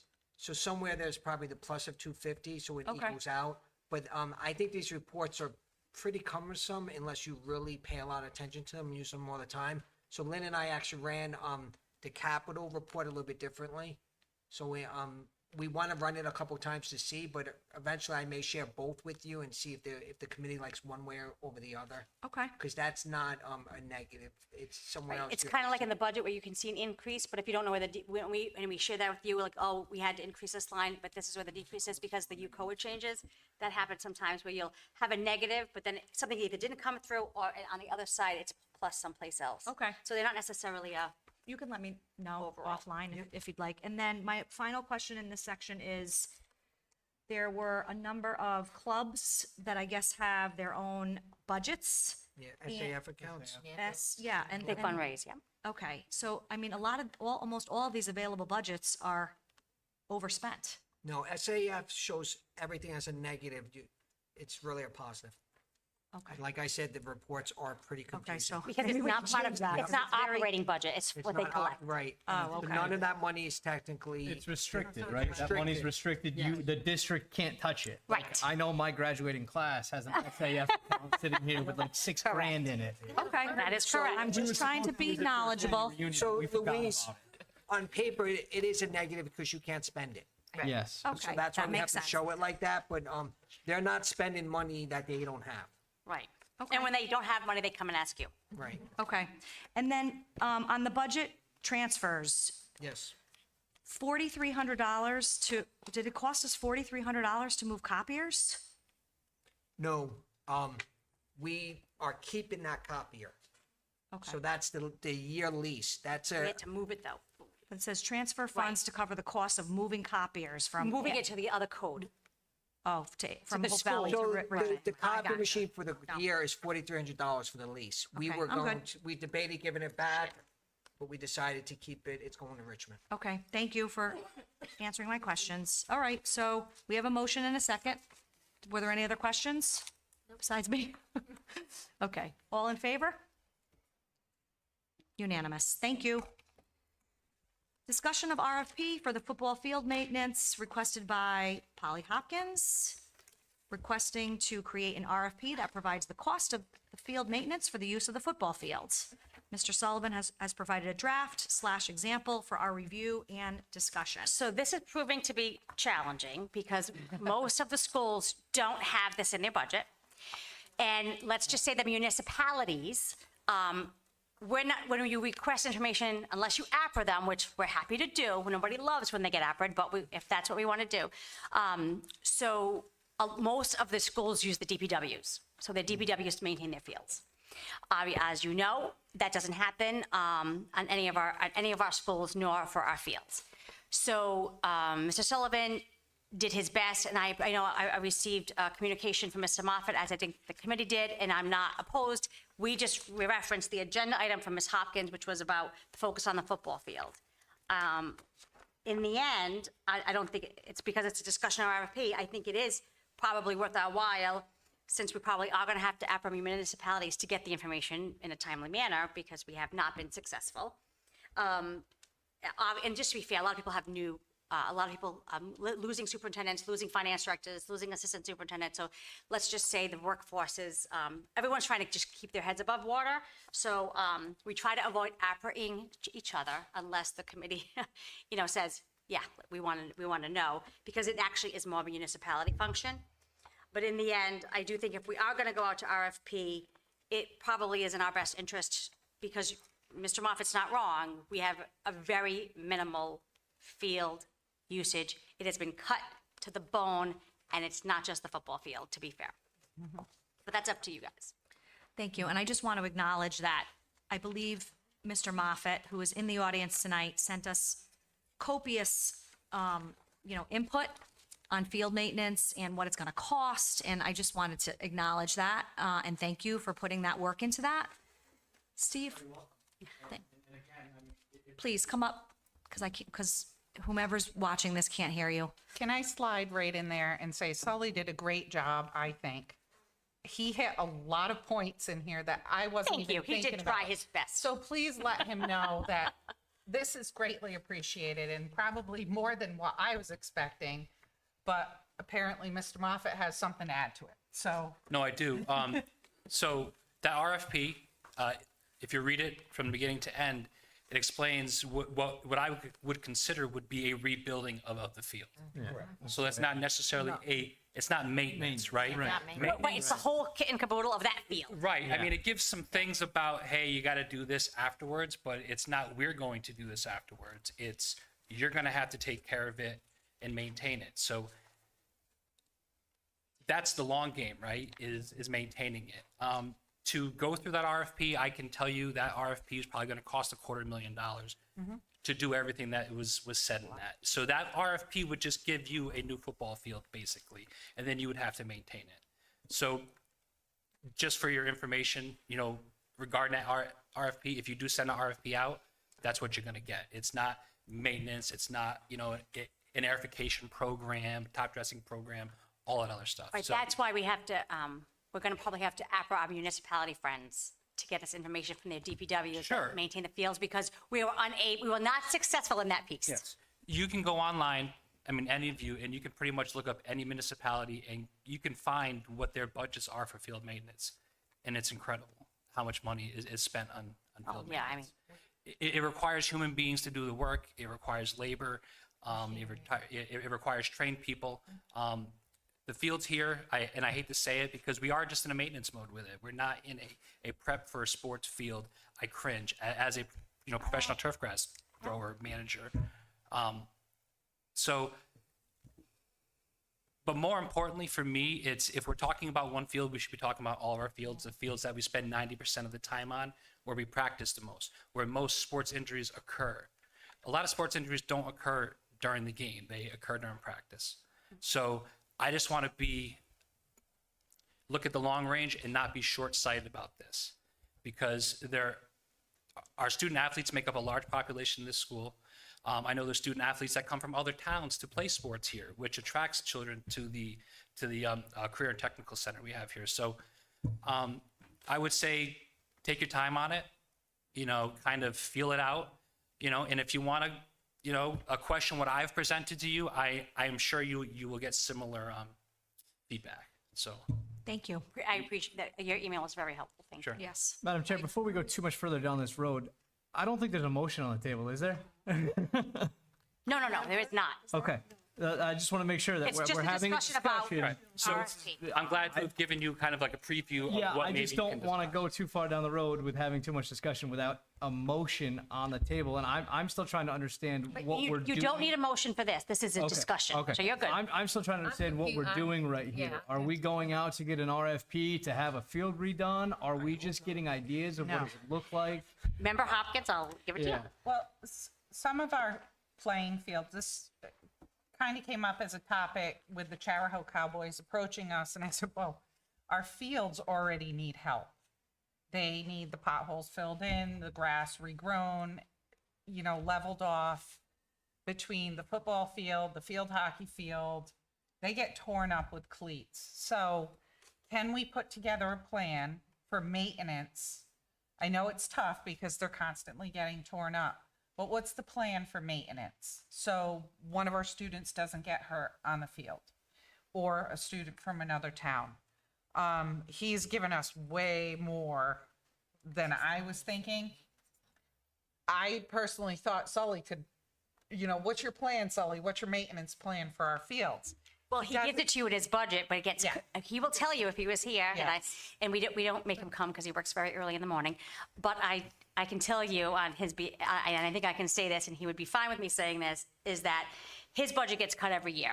And he has bare minimum And let's just say it's not an easy job because everyone's sort of yelling at the guy who's the director and he only has what he has. And there's a lot of need around emergency repairs. And so, heat, fields, it's never safety. I mean, it's always coming down to that. But I think he would tell you, he and Justin, he can give you his diamond plan, if you will. He can give you his, gold. But right now, what you're getting is, no frills, no thrills. Copper. So, as I'm reading through this, I want to keep this alive so we can get our fields, the potholes filled in, and some grass growing back, and a good level of maintenance on them. It seems like it should go to a subcommittee to discuss in more detail. No? Well, How? I Yeah. think Craig had some input too, right? You had your hand raised, so hold that thought. Okay. But I'm gonna take the question you were going with there, but before I talk about that, like Mr. Moffett, I worked in this industry for about, well over 40 years. It takes a lot of labor, takes a lot of money. Unfortunately, Charahoe, years ago, through pressure from surrounding communities to lower budgets, we eliminated staff. And what would you rather eliminate, a teacher or a maintenance worker? Our number one priority is education, so we eliminated more maintenance workers than teachers. And like I said, it takes a lot of money. I think 250,000 is a low ball number. It could be even higher, depends to what degree you want to address. Now, we do have some programs here. Well, it probably wouldn't hurt some of the students to learn some aspects of the industry. Well, I don't disagree. how many kids from Charahoe leave here and start their own lawn business? Right. So we have agriculture, as you know. Yeah. And they discuss different kinds of turfs. So but I would suggest if anyone's thinking about artificial, then you not tap into our kids because they're going to grow grass. I'm not telling them to No, do I'm just that. saying, as I know there's been different conversations, but in the end, I think Jason can provide right now what he has in your budget is bare minimum. And as you see, the majority of even our transfers are going to maintenance items for the last few years, and it's going to continue. But again, you all determine where that investment is and how we do that. And this came forward as a result of the resolutions that we were getting from the towns about the Charahoe Cowboys, and this was sort of like your next suggestion for attempting to keep this discussion going or coming to some sort of a collaboration to see if we can accommodate the But it's Cowboys, or not am I not the state assessing of our, that accurately? The state of our fields now, and then if you're gonna allow an extra team to come on and play, and they're gonna tear the field up because they wear cleats. They're gonna tear the field up when they play. What if it's raining? And then our students have to play a couple days later. How is that gonna, logistically speaking, how is that even gonna work? So we need to really come up with a plan.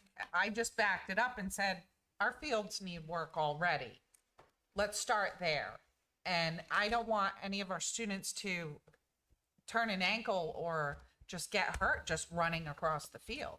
Okay, thank you. Linda? Well, I'm glad that was mentioned because I'm sitting here very frustrated thinking that, as well, I support youth sports, but we need to worry about our student athletes here at Charahoe.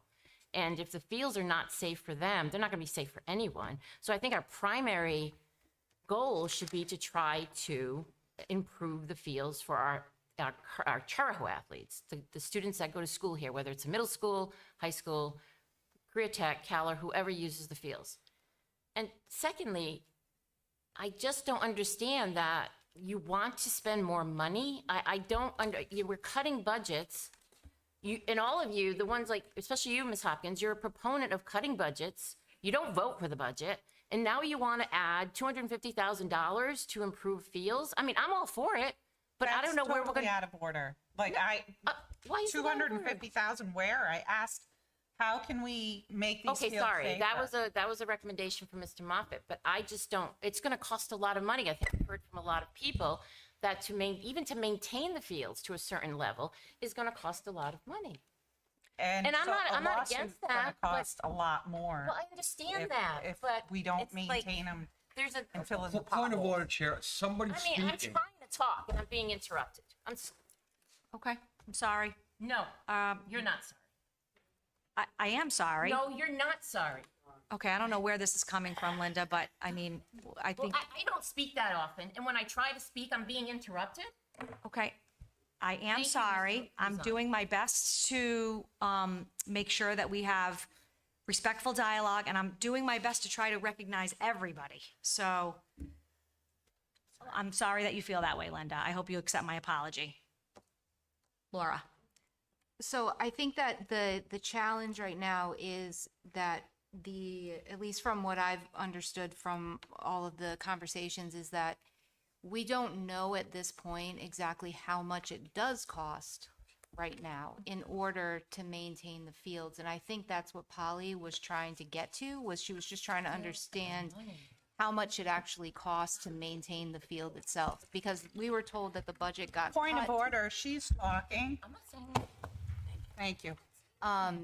So we were told that the budget was cut and that things were moved around. I know that some money was used for the sprinkler system, et cetera. So I think that it's really just trying to figure out, okay, how much is it gonna cost to maintain that specific field?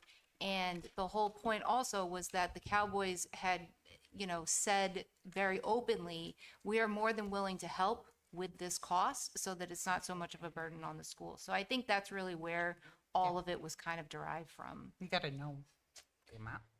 Okay, hold on. Donna? Oh, Craig, were you Just gonna next? say, Craig? as far as the Cowboys are concerned, I did attend that meeting and with Greg, and I don't have any sympathy for them. They have a field that they play on and they practice on, and they're not happy with it. The parents don't like the field that they're playing on. I don't believe we owe the Charahoe Cowboys anything out of our budget or anything as far as our fields are concerned. That's my opinion. Okay. but I don't think we owe them anything. Anyone else? All right, so this was for discussion purposes only, so we're going to move forward. Thank you, everybody, for your input. Okay, the next item.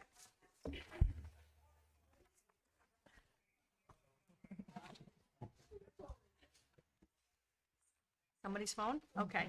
Discussion to enhance the evaluation criteria for the superintendent requested by Tyler Champlin. Tyler? Yeah, so I just think it's time to formalize our evaluation process of the leader of the school district. I know we evaluate our teachers. Please don't shoot me if I get this wrong. I think they're every 3 years they have a formal evaluation.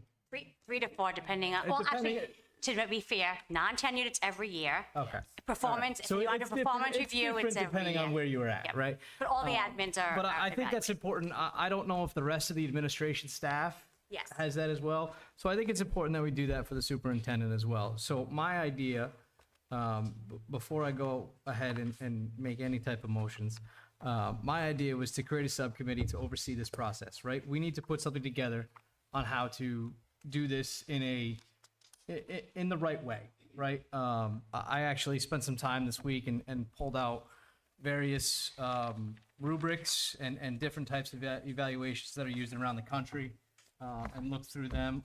I like pieces of some, I like pieces of other. I think it's important that we find one that fits, or not necessarily find one that fits, but create one that fits for our district to have that formalized process, that allows for the subcommittee to work with the administration and the superintendent to develop those goals, to formalize those goals, to track those goals. And at the same time, give, that subcommittee that charge, and also give the rest of this committee a chance to weigh in some way, shape, or form. I also feel it's important that we get staff feedback in some way. I'm not certain what exactly that way is at this point. I also think it's important that we get community feedback in an open meeting. And we need to get the superintendent to give her, her perspective on things, right? I think it's important when when I have a review with my boss or my CFO, when I have a review with my staff, it's a give and take. It's a conversation, right? And I think it's important. It needs to be a conversation. And then again, this all is a written, scored rubric, kind of like an RFP gets written and scored, right? This gets written and scored, and the superintendent has a review, and we could move on year over year. I do think, if correct me, again, I do think Barry used to have, there was a subcommittee that did this with Barry way back when, years ago, long time ago. Join that. What was that? I didn't know if you wanted me to respond. Is that true? Was there? So I did call the historian Donna Skavich. So there was a subcommittee, and she believes Andrew McQuaid chaired it. And then the process that I currently use was created by that subcommittee. Yeah. And then when Andrew left after that term, and Barry was the same superintendent, they just continued that same process. But this is a process. If it no longer works for this committee, this is exactly where you would then change it. Yeah. But in the past, a subcommittee created this process. Yeah. And so I'm following the same process. Actually, it was Jane Daly that onboarded me to Barry's process so that I'd be prepared for my first evaluation. So that's my vision. Again, I'm open to suggestions, conversation, but I just wanted to start the conversation. Thank you. So Jess and Karen, please. Karen was first. Tyler, Karen, go ahead. I'm sorry, Tyler, I just have a quick question. Go for it. Is the subcommittee to create the process and then the entire school committee would do the evaluation? So that's a wonderful question. Thank you. I don't know. I'm open to, I would think that we would want a subcommittee to create whatever we're going to use. I would think that subcommittee would help drive with the superintendent goals, et cetera. But the entire committee also needs to be involved in that as well, right? So maybe it's the subcommittee is to create the process, and then the committee overall steers the rest of it after that. Okay, my second question, sorry. Yes. Did you look at Survey Works on the RIDE website to identify that teachers and staff and families already communicate information to the district? I do know that they do. I don't know if it's directly related to the superintendent. Well, it's as a whole. Say that again? It's as a whole, so Right. Okay. I think and this may be looking at the district in a bubble in a little different way, but the way I look at it is Gina, you're the boss of everyone who works in these buildings, right? At the end of the day, you're the head, you're the top. I think it's valuable. Now, again, you get skewed views one way or another. I have some employees that love me. I have some employees that hate me. It is what it is. But I think it's important to have that direct feedback, not just on the district as a whole, Karen, as a leader. You can actually, so the Survey Works has a function where we just have to be able to know what that is in the fall, so that when the survey comes out in March, that's the month, that the district or a school, we can add questions that are specific to what we want to find out in our strategic plan, as an example. So that's a new function that RIDE just opened up to Survey Works for this upcoming year, which is something I've been sharing with the principals so that we can plan on. But it is a way to be, because obviously you want a valid and reliable tool, because like you Right. said, the quantitative versus the qualitative. Correct. I think regardless of your superintendent, this is a very important function. You want to be able, the question you all just want to ask is, what does success look like for your superintendent in Charahoe? That's really the outcome, I would think. Yes. She was first. Jess and Yeah. Craig. I agree that the number one factor we want to evaluate is the success of Charahoe. And before we begin a discussion about a new evaluation process, we should evaluate what we already did. So, and hopefully also we should have the same shared goal of quantitative data that can help us ensure we're doing our job, not as a subcommittee, but as a full committee to evaluate the superintendent's performance.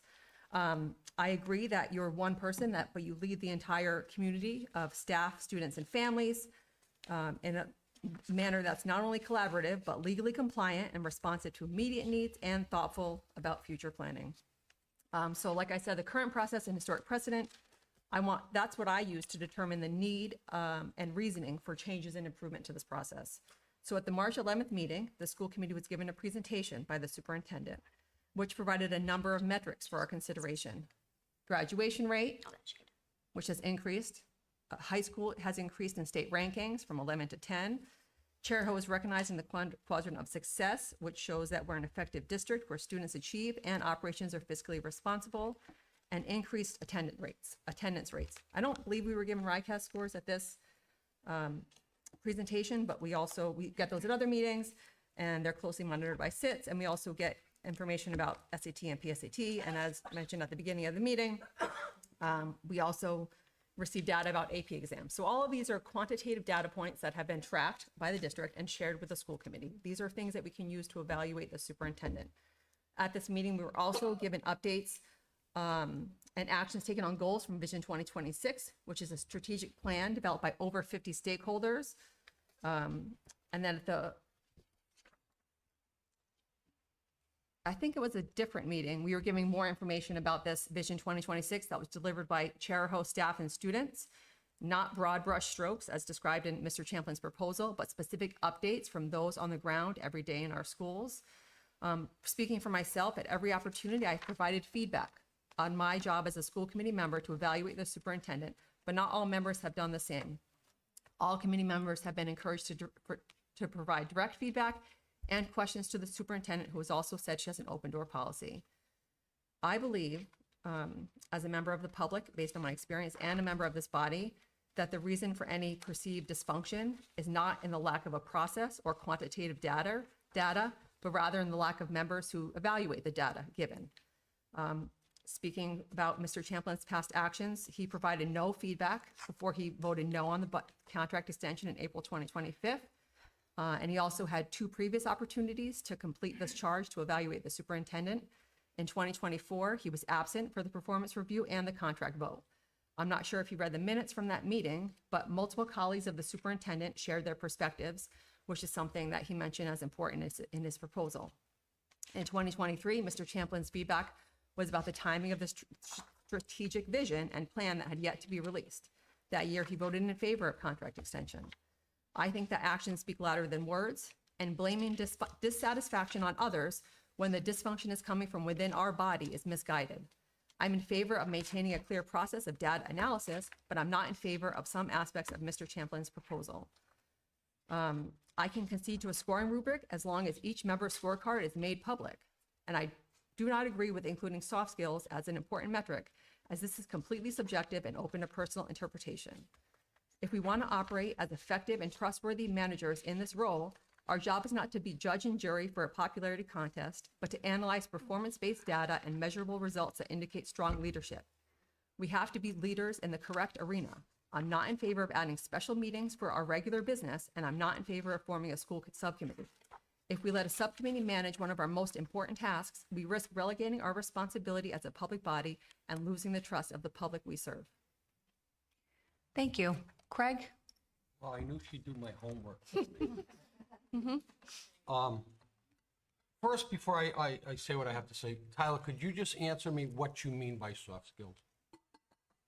I'm just talking like communication. And listen, I'm not saying that I have an issue with the superintendent's communication. Her and I have chatted at times at length about the way we communicate and the way she communicates. No, I'm just saying. I'm just saying. Yeah, like Gina, back me up keep it here. back to You and I have had this conversation in the past.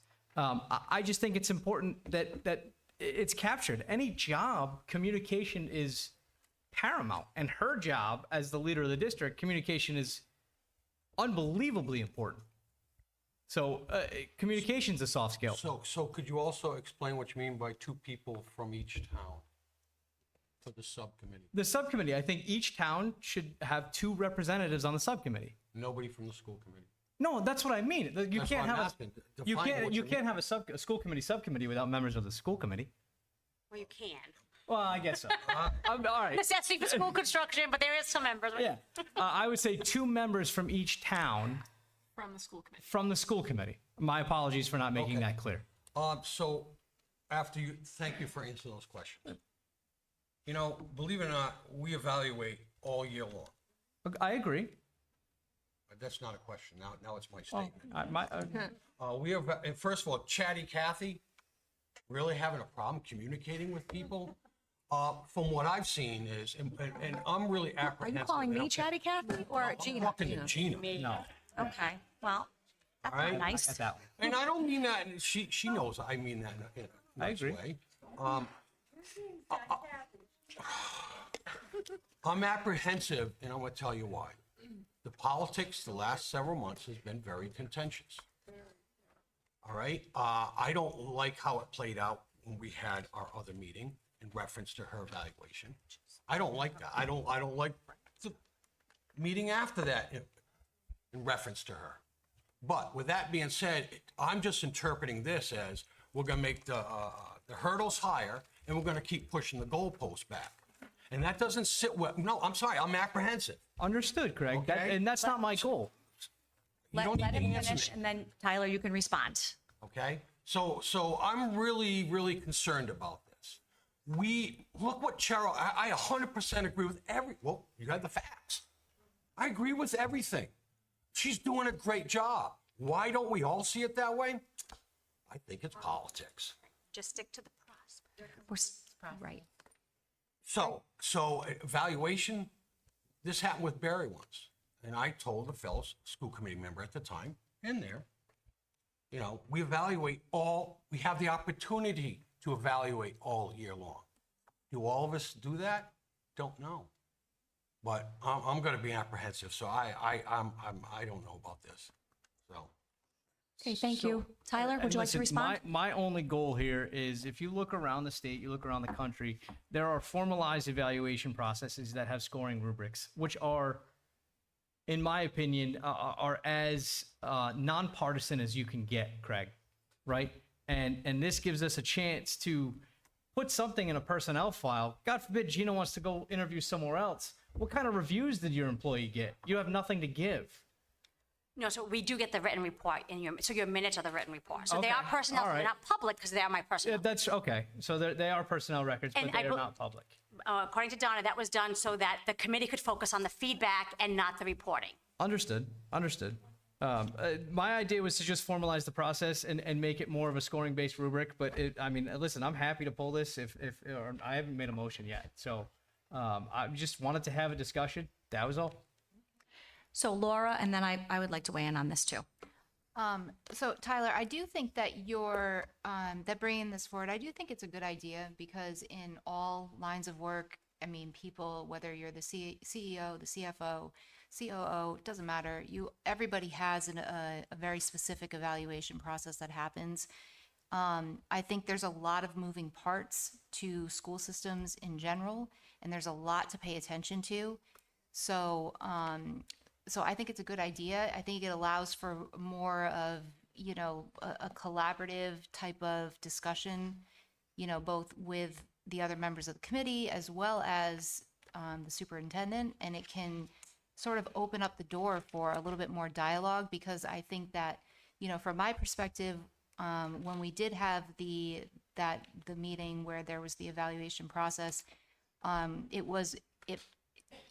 my point of view, felt more like there was a lot of information that was given during that meeting, and we're trying to process those things. We're trying to understand, what things are being presented, which things we're, looking at and saying yes or no to. I mean, there's just a lot going on. So I think a less formal type of discussion, I think, is a great idea. I don't think there's anything wrong with that, and I definitely don't think there's anything political about it. So I've had my own business for 17 years. So, but when I worked in nonprofits, hospitals, the University of Rhode Island, I was evaluated in midpoint of the year and then at the end of the year. And I was evaluated by a couple of different supervisors.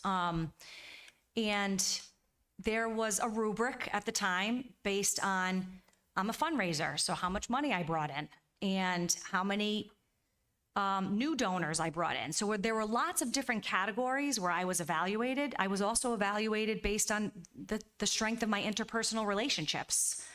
So there were a lot of different factors that went into if I got promoted. So I think for this process for me, being a newer member of the school committee at the time that the superintendent was being evaluated, and this is about process, this isn't about performance. The meeting that we had seemed very rushed, and I did not, and this is no disrespect to the superintendent, and please don't take it that way, but I felt like there should have been a more robust opportunity for the members of the committee to weigh in and ask questions. And it was a 90-minute meeting, and I think it was about 75 minutes of the 90 minutes were the superintendent giving a presentation about her goals. And it just left us not a lot of time to ask substantive questions and have a thoughtful conversation about her goals. So this isn't about, for me, this is about moving forward in a positive way, because there was a lot of backlash, over the last couple of months in this evaluation, discussion. So I really feel like, for me, this is about everyone is evaluated by their folks that are, I'm sorry, I'm having a brain freeze here. I feel like if you're going to be evaluated, then you have to be evaluated on a number of different factors, not just one factor. And that's where a rubric would come in for an evaluation. Gina, yes. So I just want to be clear. One, I am evaluated every year. So I just want to be careful that there's an impression that the superintendent in Charahoe has not been evaluated. I'm evaluated every year, and the process was determined by a previous school committee. While I understand members here weren't all involved in that, actually there are several members that have been on since I've been here that were not involved in that. I don't want the public to believe that the Charahoe superintendent has not been evaluated. I'm evaluated every year. However, this is the first year where the committee added my job performance. So when you added my job performance to my evaluation, you changed the agenda item. So I don't know if that caused confusion for people. I'm not sure, because Tyler, I know you've been involved before.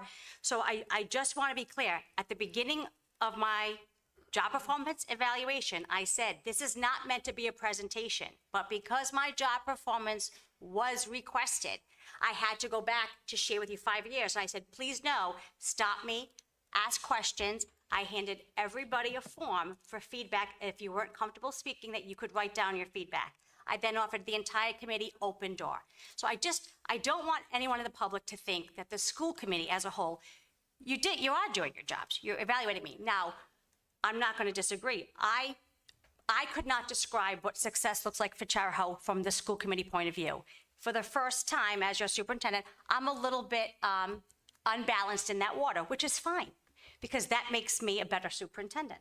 I want feedback. Everybody, if you hear an educator say they don't want feedback, they're probably ready to retire, because that's how we grow. That's our whole job. It's, I'm an educator and a teacher at heart. It's just, I think a scoring rubric may help others. Maybe it's not what's best for everybody, but I do think that for me, as your current superintendent, it would be helpful to understand, because there is some conflicting sort of thoughts about how this works, to just sort of reset and say, what does success look like? What are the areas? Because, so Tyler, when you say communication, we are evaluated as administrators. So as building principals it's on the website for RIDE. You can go and see how all our building administrators. So what Barry and the subcommittee did, with Andrew was on it, was they took that administrative rubric and they created a central office district. So like Mr. Zenian gets evaluated with that rubric, myself, but instead of putting it in a scoring rubric, it was now just, people wanted to give feedback in executive session to Barry or the superintendent, and then the clerk took the report so that those could focus on the areas that they wanted to. If it's no longer effective, then that's fine. But I think the more important is that, one, I just want to be clear that I have been evaluated. Whether you chose feedback or not, actually, Chair Dinsmore came in because it's my personal record. I could share it. I shared it with her. She asked to see the minutes, and if anyone wants to see them, I can happy to share.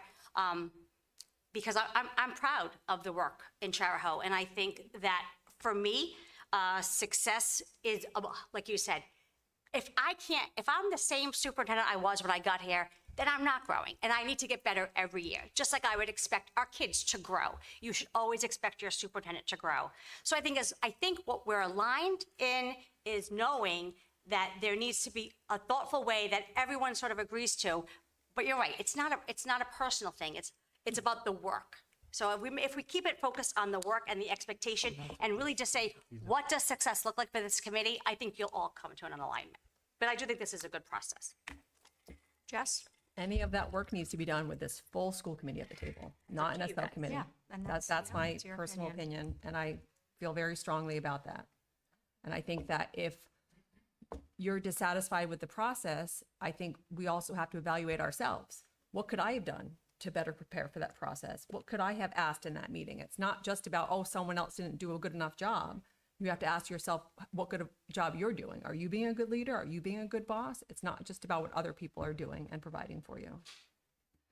So I appreciate that feedback, and I think for me, I was a new member, and And it wasn't directed at you specifically. I understand, but I'm anybody. going to respond. That's fine. But it was the first time I was going through that process, and you don't know what to expect when you're going through that process as a committee member. I mean, I just know from on the flip side, as a professional being evaluated by supervisors in the past, I was looking at it from a different angle. So I was being evaluated. Now I was being asked to evaluate somebody else. So it was a unique experience. So I will also say that was different than other times I had done it. That presentation that Gina gave was, like you said, it was more of a job performance than it was just an open forum. In the past, it was more of, and the minutes are all unsealed. I looked back at the minutes in preparation for this meeting. You can see her previous, the previous times that this was discussed, and you can, there was feedback in that meeting, even though Gina presented a lot of information. There was feedback, there was questions, not from every school committee member, but from several of them. okay, Laura, I think had her hand raised. No? Okay. Donna and then Craig.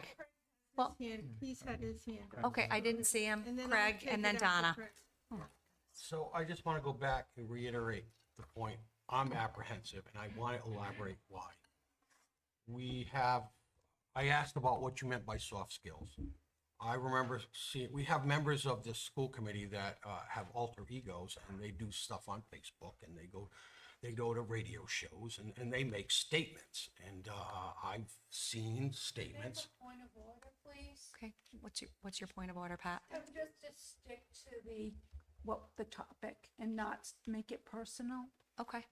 I didn't make it personal because I didn't say anybody's personal name. No, but it's. No, I'm sorry. I'm going to continue on what I'm saying. But just make And it, if you just make call it, me, I'm not making it personal. no, if you didn't let me finish, let's make it just pertinent to the discussion at hand. So what is it that you want to add? Let me finish. Okay, but keep the embellishment out. So it was mentioned soft skills. I get a phone call. I remember a school committee member basically posting on Facebook that the superintendent needs to work up on their social skills with the surrounding communities. And I also remember seeing the Richmond, when she did her presentation to Richmond for the building bond, and the way she was treated. I mean, I think that was kind of reverse there. But I'm sorry. That just... Okay. Donna? What I would like to say about this, and I really appreciate, Jessica, you expounding on the beauty of that meeting that we had in March. Because what I remember after watching that and being so impressed with everything that was going on, and immediately after that, this group voted to whether to renew, extend Gina's contract or not extend it. And it was a block vote. I'm sorry, it was a block vote. Immediately, the people that we could have called ahead of time voted no, not to extend her contract. So there's no question in my mind that that was not political. It was appalling to me. And Okay. Pat? I think what Tyler's proposal is try to just condense and streamline the information because Gina's presentation, sometimes it's just too much information. It just doesn't target the important points. It gets too, I don't know how to explain it. It gets like, if you're writing something, sometimes things get too wordy. You just need to condense it so you can focus. I'm sorry, Don, I was speaking. Just make it so people can focus on these Right, so you specific. want to focus on the process. The important points. And I just think that's what Tyler's trying to just do, make it streamlined for everybody so it doesn't get so convoluted. Okay, thank you, Pat. Laura? Actually, Pat, basically. Okay. So this was a discussion item. So if we were to potentially move forward on something like this, would this have to be now another agenda item to actually create because this was just for discussion. So we had a lot of input tonight from many people. I'm sorry, did you have something else? We can't make a motion to. It doesn't look like it because it says discussion to enhance the evaluation criteria for the superintendent. It's not an agenda item that says create a subcommittee for the superintendent's evaluation, but somebody could put an agenda item at the end because we have that on the as part of our process at the end of these meetings to put future agenda items. All right, well, thank you, everybody, oh, Tyler, did you want to conclude on that? Okay. Thank you, everybody, for your input. Appreciate it. Okay, consent agenda items. Does anyone have anything that they need to pull? Okay. Oh, sorry. I just have a question that home instruction is now coming under the consent agenda items and not in. No, you just didn't have any this month. Oh, we didn't have it, Yeah, but why we not? still discuss this in executive session. Thank you. You're Thank welcome. you. Okay. So, Ready? yes. I make a motion to approve the entire, and this doesn't happen often, No, it doesn't. consent agenda items. Second. Okay, we have a motion and a second. Did I win that one? I don't know. I think Tyler. Tyler did. All in favor? Jess, are you in favor? Yes, unanimous. Thank you. Okay, so that brings us to the superintendent's report. In your packets, you have the subcommittee report for the necessity for school construction only. And I wanted to talk about the advanced placement. So I'm thrilled to share that we had exciting news. I sent out a press release. The Westerly Sun had also done an article of the incredible talent, dedication, and academic excellence happening right here in Charahoe. Charahoe High School, yeah. Charahoe High School's program, the students have just achieved historic milestone in Charahoe, one that truly deserves to be celebrated. So this year, 88% of our advanced placement test takers, now advanced placement means that they took college assessments to see if they're ready for college. 88% of our students, and it is the highest ever number to take advanced placements. Over 329 students took AP exams, an all-time high for Charahoe High School. And not only did our students outperform the state of Rhode Island, they also outperformed global averages. That includes English, U.S. history, biology, chemistry, arts, calculus, physics, computer science. So all exceeding state and global averages. I want to thank our AP teachers who continue to set high bars for academic rigor because this success doesn't happen by accident. It is the result of school counselors who go above and beyond every day to support all the logistics and planning that go in with this work, between scheduling, scoring, coursing, preparing, and planning that event for the month of May. And of course, our students, whose hard work and perseverance speak volumes about their character and commitment and their academic excellence. So as superintendent, I couldn't be prouder of this collective achievement. It reflects the strength of our instructional core, our focus on academic excellence and growth, and the results of the vision of a graduate. So this is what excellence looks like, and it's happening every day in Charahoe. So, definitely doesn't work. So summer updates, and yes, I'm going to say the first day of school for students in K through 12 is Wednesday, August 27th. Mark your calendars. Our monthly newsletter for August will be sent out next week. Just a reminder, if you can't find it in your email, it's on the bubble. The first bubble on the website, e-update, gets posted. And in those updates, please pay attention to our elementary school capital planning updates, along with our bond project updates that will be coming out, which was recently supported for our Switch Road campus. We still have students at Hope Valley Elementary through our summer pre-K program. That work continues to the beginning of August, and then we will close officially to be able to finalize the movement into the schools. And the return for our school teachers and staff is Monday, August 25th. And our new teacher orientation, those coming into Charahoe, will be August 20th and 21st for their new teacher orientation that Dr. Camilla always does a wonderful job coordinating and onboarding our new faculty. So I want to thank you all and enjoy the rest of your summer. Thank you. Thank you. Gina, I have one question about the AP results. It says scored a 3 or higher. So what's the range from what to what? So it's 1 to 5, and then what happens is for you to receive for proficiency at the college level, it's a 3. Excellent. Great job. Excellent. Okay. So it looks like before we adjourn, school committee requests for future agenda items or legal opinions. Does anyone have anything? Laura. I would like to add, actually, am I allowed to add the? Yeah, you can add whatever you want. Okay. I'd like to add a future agenda item for Tyler's subcommittee for the performance rubric, that whole process. If that's, am I allowed to add that or no? You remember, you can add whatever you want. Anybody else? Jess? I'd like to request that we formulate a scoring rubric as a full school committee, not a subcommittee. Just need to have a discussion. Okay, anybody else? Hearing none. Do Madam we have a Chair, motion? I make a motion to adjourn. Thank you. Do we have a second? Second by Pat. All in favor? Aye. Have a great rest of your summer. See you in August.